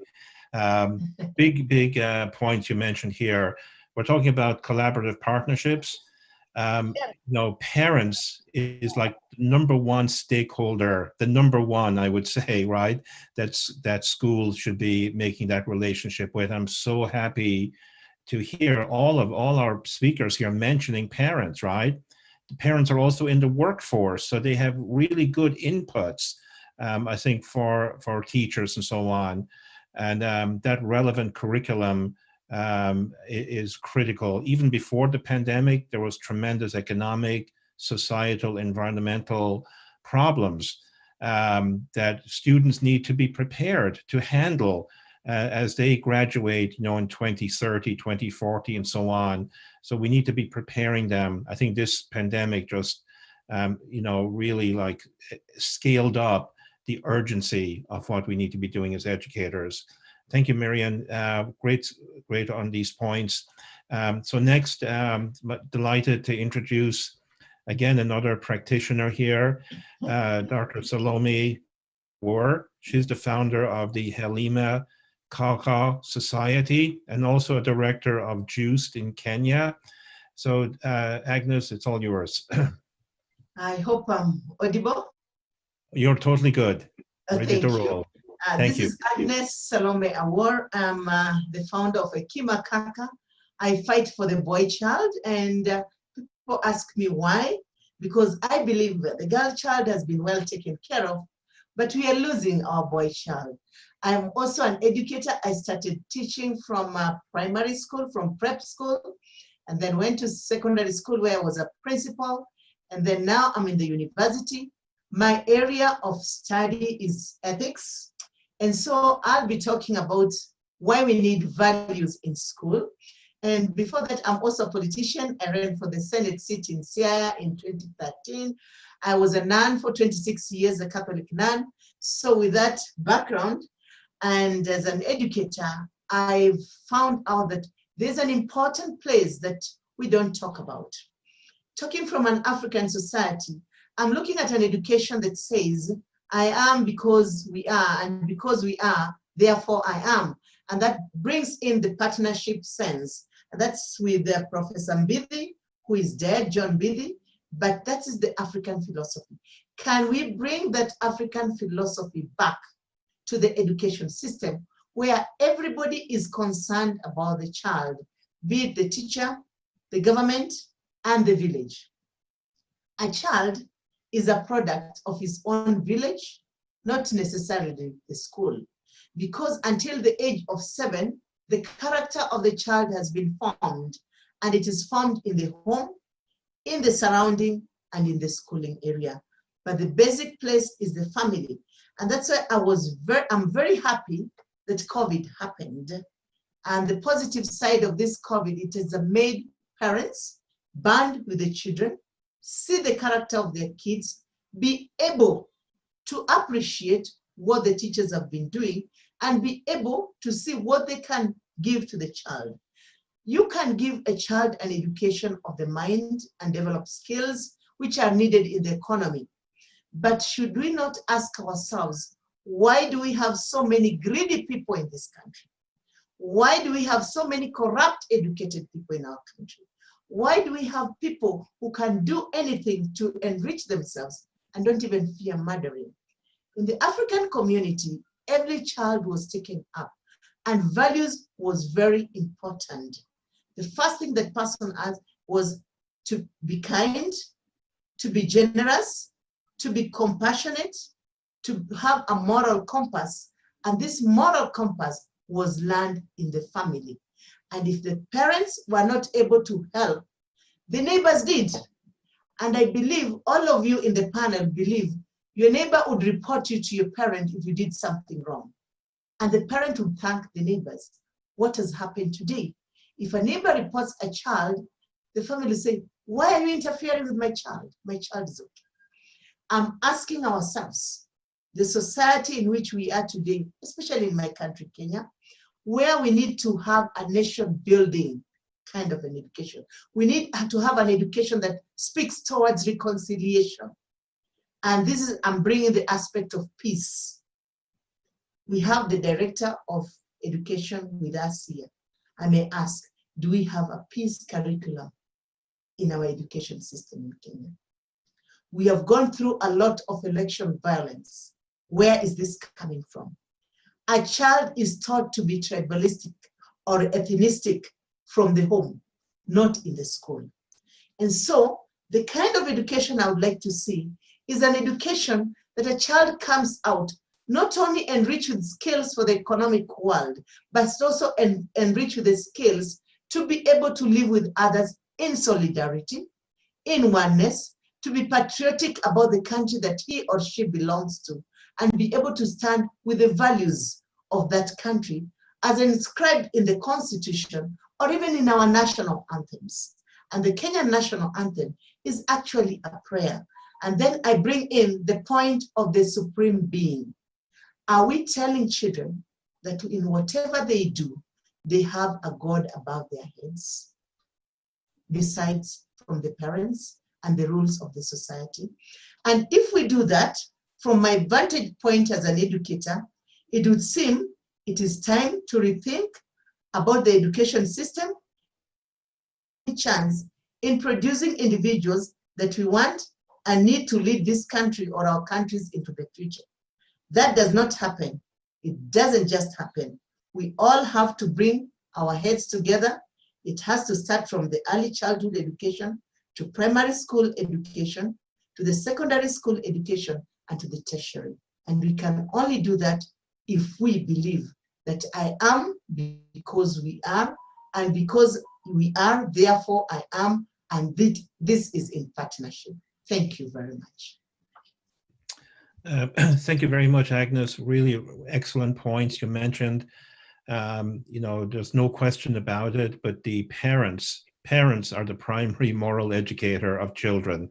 And then schools can play a very important supportive role, right, to enhance and accentuate that, right? So that kind of partnership again, and you know, between parents and schools too. I'm on the board of an organization called One World. It's based in New York. It's all about these after-school clubs on character and schools and so on. So in our last meeting, it was mentioned that the schools over there are having unbelievable success with parent-teacher association meetings using Zoom. They were having real problems for like decades trying to get parents to come together, but now through Zoom, they're like, you know, so surprised. They can instantly get hundreds of parents together online. So again, there's all kinds of silver linings in this situation to enhance this kind of collaboration, you know, engaging parents, right? So I'll hand it over to Lillian for the next segment here. Thank you very much, Divine. Thank you, Dr. Divine. Thank you all our presenters for the great insights and the presentations. I'm going to run another poll. I would request all our participants here today to participate in this. And there's our poll. We'd wish to know how effective are schools in preparing students who can become responsible and engaged members of society, resulting in sustainable growth, peace, and development. We'd love to hear your view on this.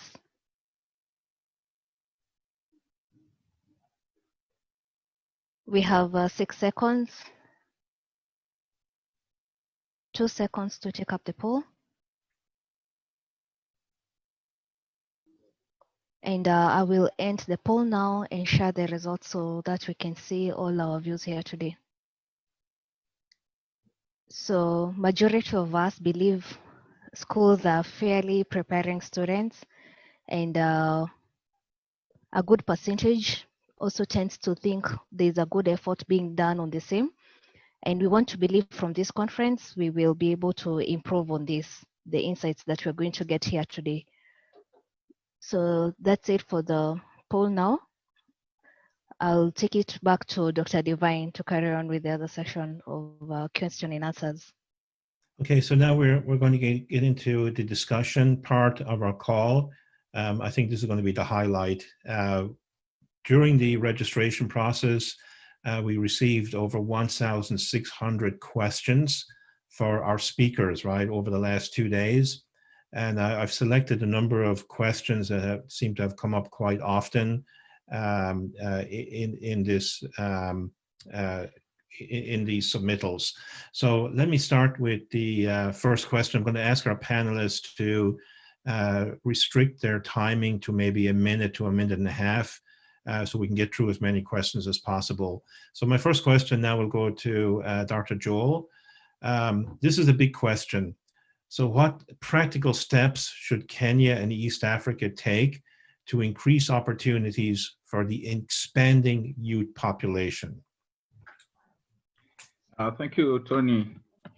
It is true that the population of youth is ever increasing, and one of the issues that we can be able to do practically is one of my panelists talked about repairing our education system to be able to adjust to respond to the current need.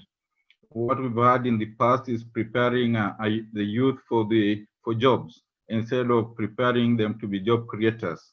So our education system should be able to be adjusted, and that's what is happening now in Kenya with the CBC, so that when the learner comes out of completing his education, it becomes a part and parcel of the solution and not looking for issues, say, white-collar jobs. So there is a shift from search for white-collar job to ability to create jobs. Secondly, we have looking at the competence like digital literacy being emphasized across, because that is where the future jobs lie. And how can we be able to get this youth into this field and they move out? There are other opportunities outside the education system, like creating opportunities through targeted financing for the youth. And we have the equivalent of the youth enterprises that are around that can be able to quite target the youth and be able to ensure that we are able to tap on their skills and enable them financially to be able to fit in the society. I think the other component is we have also targeted special opportunities, like for instance, aspects of procurement, where we have percentages laid out that are only going to be for youth, the youth population. These are some of the components that we can practically be able to ensure that we have increased opportunities for the youth that are increasing. Otherwise, the youth will be a time bomb in relation to what we're having if we're not able to take care of their needs. Thank you, Tony. Okay, thank you very much, Dr. Joel. Thank you for that input. So the next question actually builds on that, and I want to direct that towards Gideon. It's also a very big question, so I hope, Gideon, you're ready.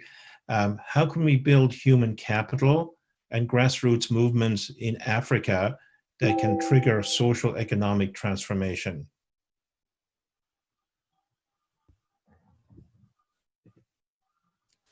You're muted, Gideon. You need to unmute yourself.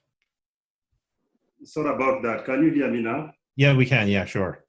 I was trying to take some toll here, and through the presentations, we have had more than 89 times our panelists mentioning the word parents, parenting, families, but especially parenting. And for me, if Africa is going to transform socially, economically, we really must build our human resource capacities. When you read the Human Development Index, Africa, most of our countries here are ranking much the lowest on that index. And it speaks to the levels of literacy, it speaks to, all these kind of level. How do we respond to the needs of the people that are using our labor? And how ready is it? So for me, there are three things, and I'm really happy again. It's unfortunate to say I'm happy about COVID, because COVID has sent us back home to really build family practices, to bond more at the family level, to critically look at our values, our integrity at that level. It is only then that we are going to build the governance in Africa, that we are going to have an upbringing that is valuable to society in terms of decision making, especially when most of us gain positions of responsibility and decision making. So it's very important that we have that structure well bonded and strengthened at the family level.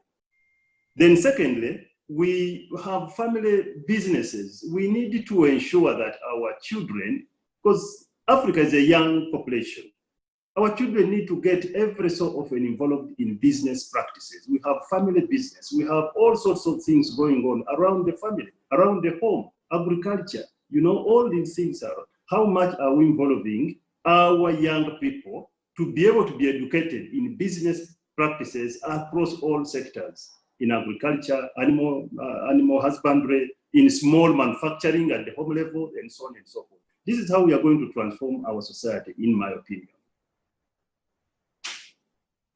Okay, thank you very much, Gideon. Really appreciate that. Really happy now that one of our speakers, very important one, is able to join us. So I'd like to introduce Mr. Okira Obori Martin. He's the National Chairperson of the Association of Secondary School Head Teachers of Uganda. So Okira, if you're able to hear us here, please, you're welcome to make your remarks. Please turn on your video and unmute yourself. Hello, moderator. I want to thank you that at last I am able to join you people. It has been a hard task. I was just a participant. My name is Okira Martin Obori, the National Chairperson of the Association of Secondary School Head Teachers of Uganda, codenamed ASHU. ASHU brings both private and government, all the private and government secondary schools of Uganda. I want on the onset to thank Global Peace Foundation for the opportunity to interact on this theme, education as a whole of society approach through collaborative partnership. When we talk about education, society approach, and collaborative partnership, we refer to the fundamental components necessary and essential for triangulation in developing all the attributes and skills that enable a learner to achieve or produce his or her full potential as a human being and a meaningful member of society. When we talk about collaborative partnerships, the basic aims would be to improve access to information and advice, improve educational attainment, improve health, reduce individual isolation, increase societal interaction, increase self-confidence. It will also help to improve access to jobs and competitiveness for jobs, improve appearance, utility, and safety of common areas. It would also help us to develop the shared experience of learning between a parent and a child. Education as a whole society approach means that the family must be engaged, the community must be involved, there should be health education, physical, educational, and physical activity, nutrition, environment, and services. There should also be self-services. There should be counseling, psychological and social services. We'll be talking about things like social and emotional climate. We'll be talking about physical environment and employee awareness. Then we can now say we're achieving the societal approach, the whole society approach. The main aim also would be to bring in the concept of quality education. And when we talk about the concept of quality education is complex and multidimensional. It involves analysis of inputs, processes, outputs, outcomes of an education system. Among the different definitions of quality is the concept of users of the product in the following forms: quality as a reputation, quality as resources and inputs, quality as a content, quality as a output and outcomes, quality as a value added, and quality as selectivity. We note that very importantly, there must be quality environment. And what is quality environment? when you talk about both a home and a school environment,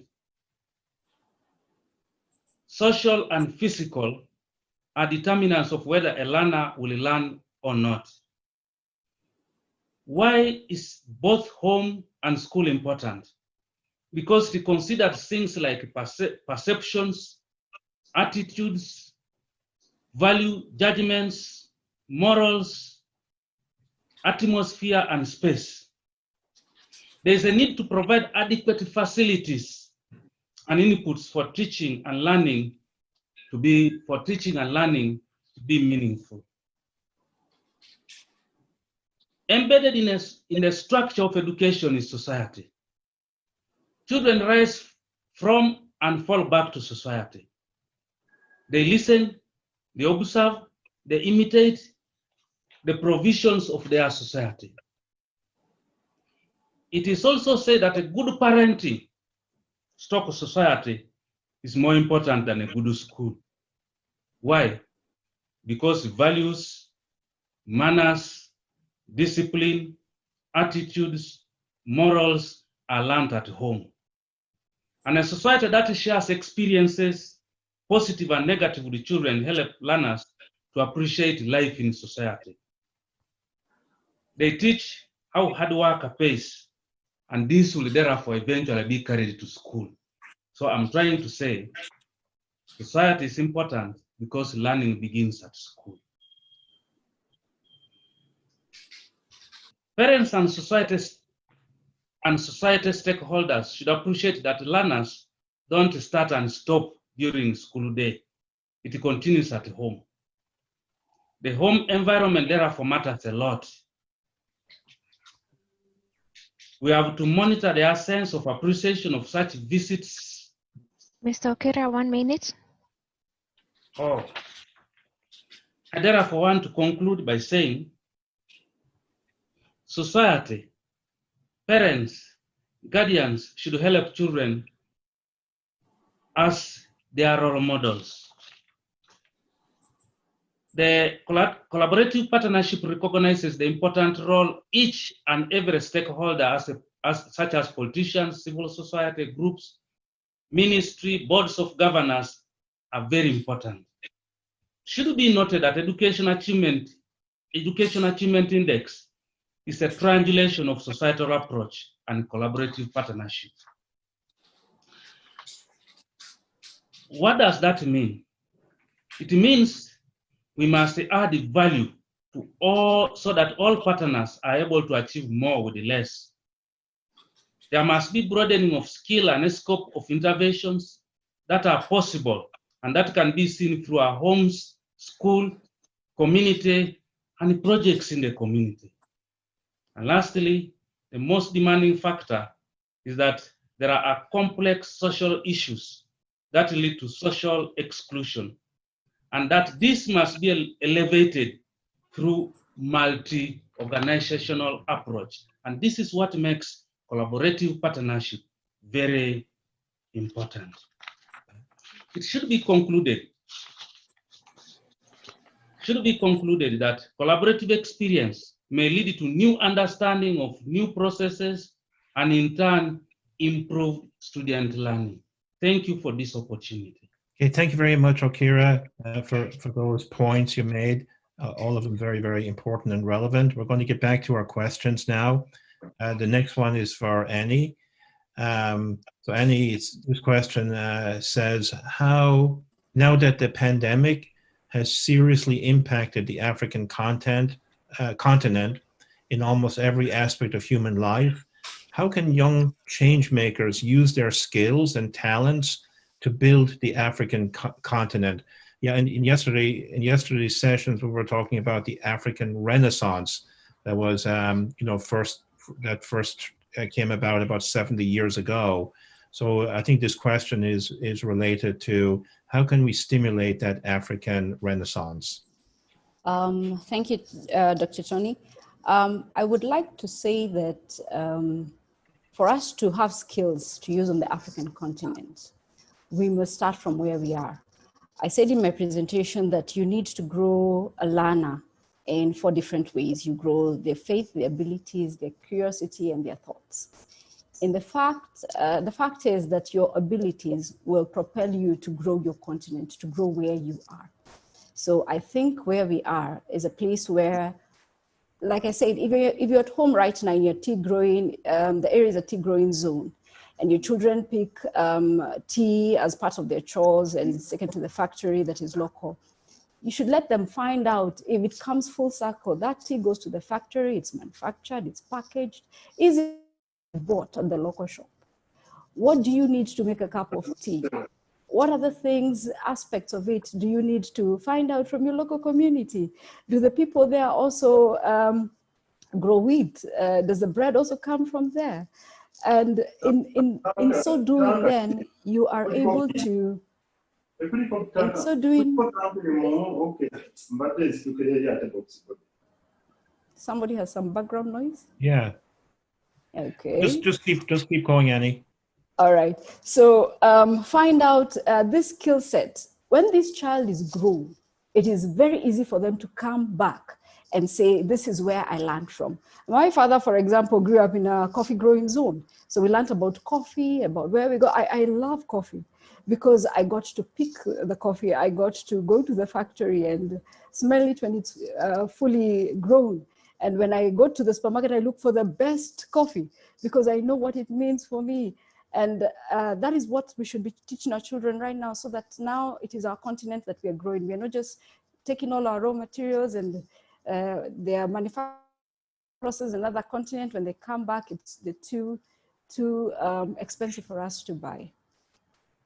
Okay, thank you very much, Annie. I appreciate that. Next question is for you, Miriam. So we've been talking all throughout the hour here of the importance of engaging parents.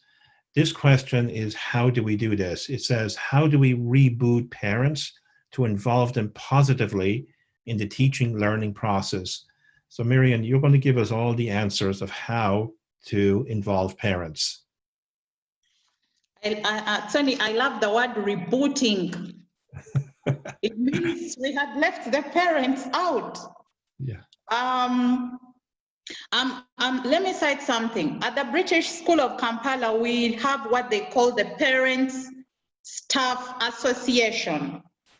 Every class has a parents representative. The parents representative is a link between the parents and the student and the staff. That representative is almost at decision level with us management. It's been helpful to have them on board because they get us to get a lot of feedback that we would never have gotten if we didn't engage them. I know that sometimes we look at schools as businesses, and so we are very careful not to engage our clients. But this is what I have to say. If we are to reboot parents to involve them positively in the teaching process, one, we must talk with the parents, not talk at them. Talk with them, not talk at them. We are fond of just sending them communication rather than engaging them. When you engage a parent, you make them feel like they are part of the learning, part of the teaching. As a matter of fact, they also know something about the learners that we may not know as the school. So I think we should talk with the parents. We should involve the parents in research. Ask them, how is this done in your organization? How can we do this? At the start of this lockdown, we had parents come in to train our staff on how to teach online.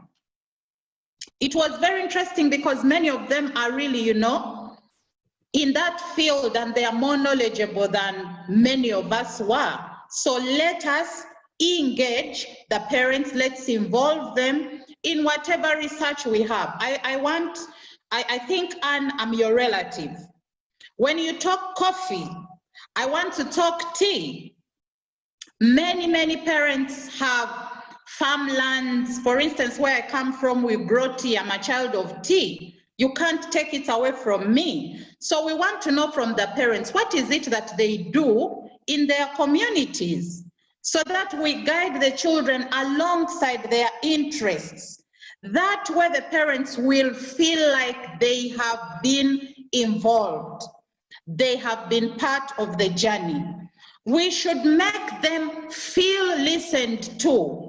Many times we think parents are nagging us, parents know less, but I think no problem, Lillian, you took my seconds. If we learn to listen to them, they will be very helpful in growing our students. Let's also take feedback positively as schools, and let us involve parents in supporting their children's assignments.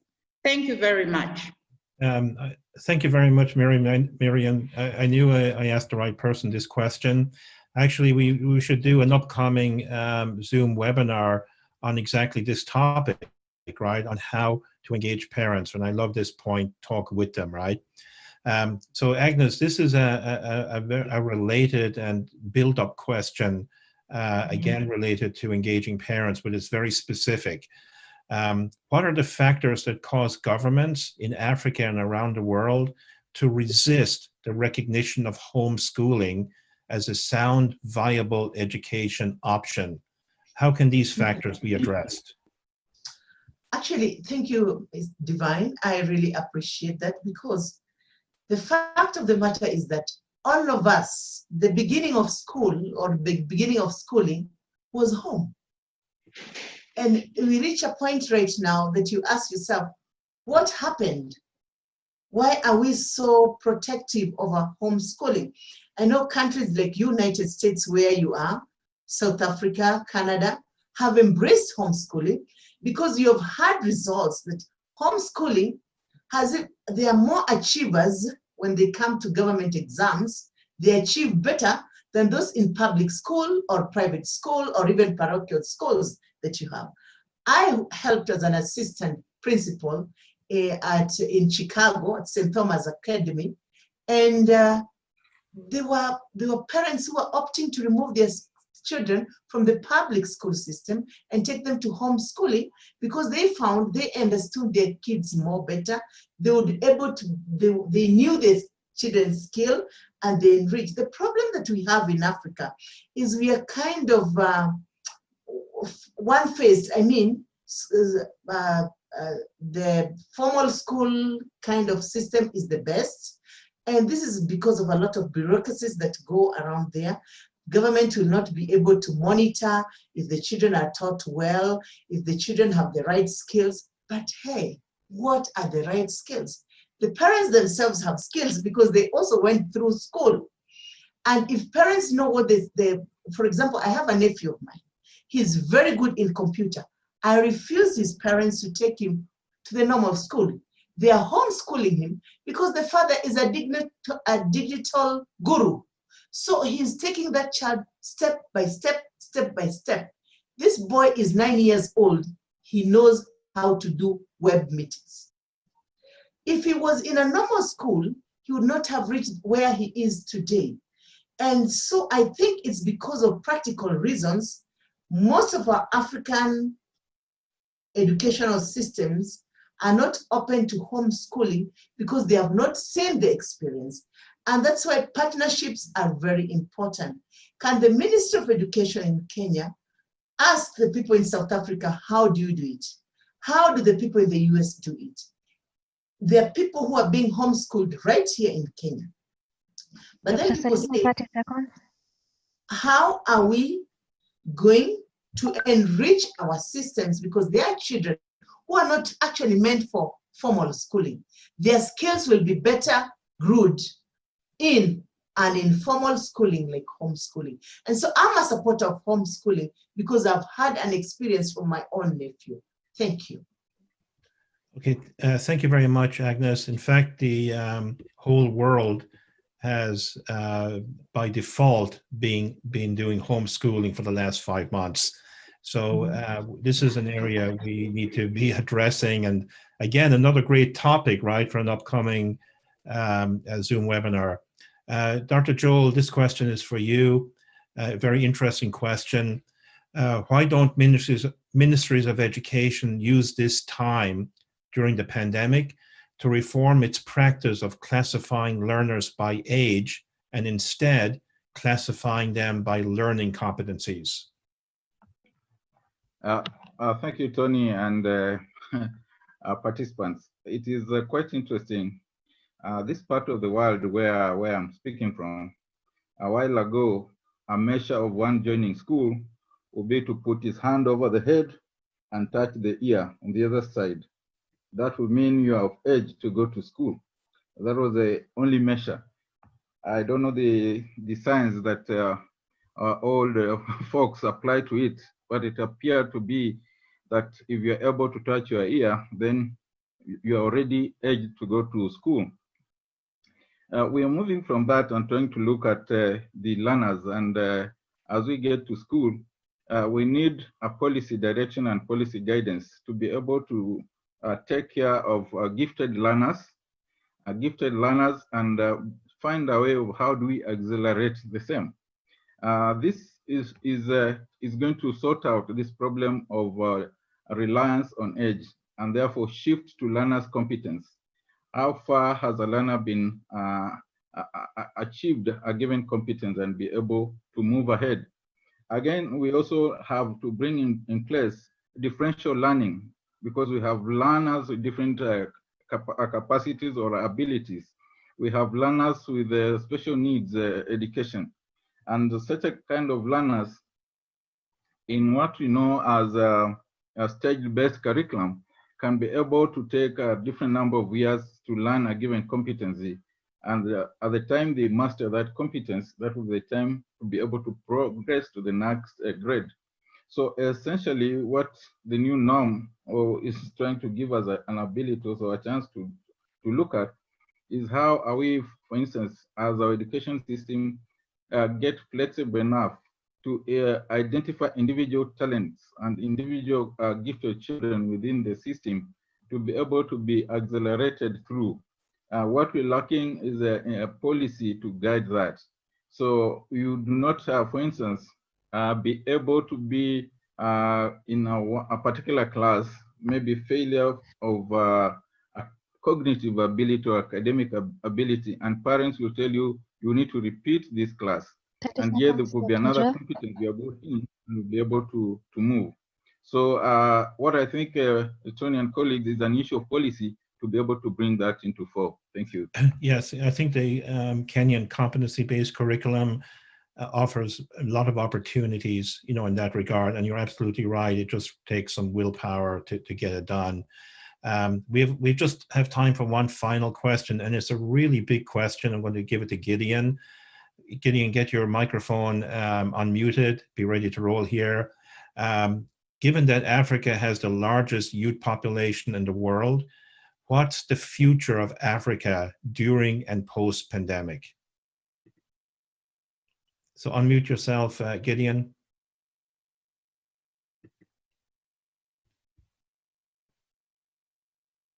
Okay, would anyone else like to tackle that question?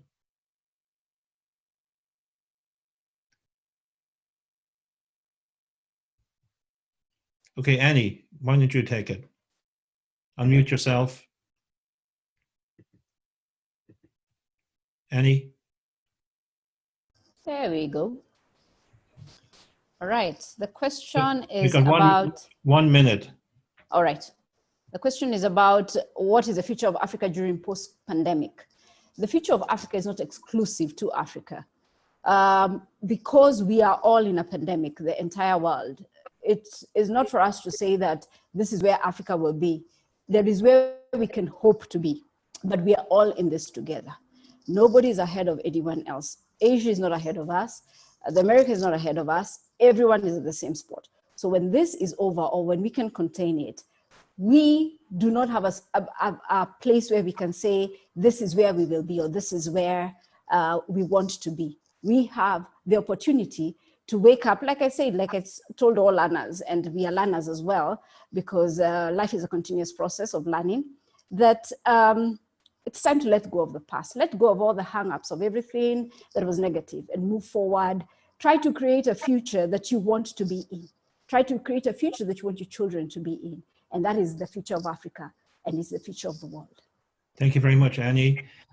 We've run out of time, I'm afraid. We have lots of questions left, but don't worry, because we're going to do many, many more Zoom meetings and webinars. We have many planned for the rest of the year and going into 2021.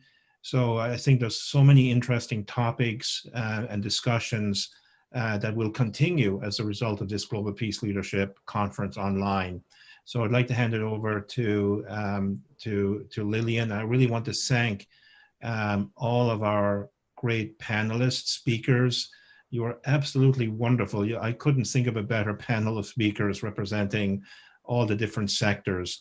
And I think, you know, we have proven, right, and everyone expressed it, that we do need to collaborate and work together in this time. Okay, Lillian, hand it back to you. Thank you, Dr. Divine. So for our panel and participants today, for now, I'm just going to run our fourth and final poll. I request we all participate in this. This is a post-evaluation. The question here for now is, what did you most gain from this session, given the expectations we all had in the beginning? So I would request all of us to participate in this. Running it for another 15 seconds.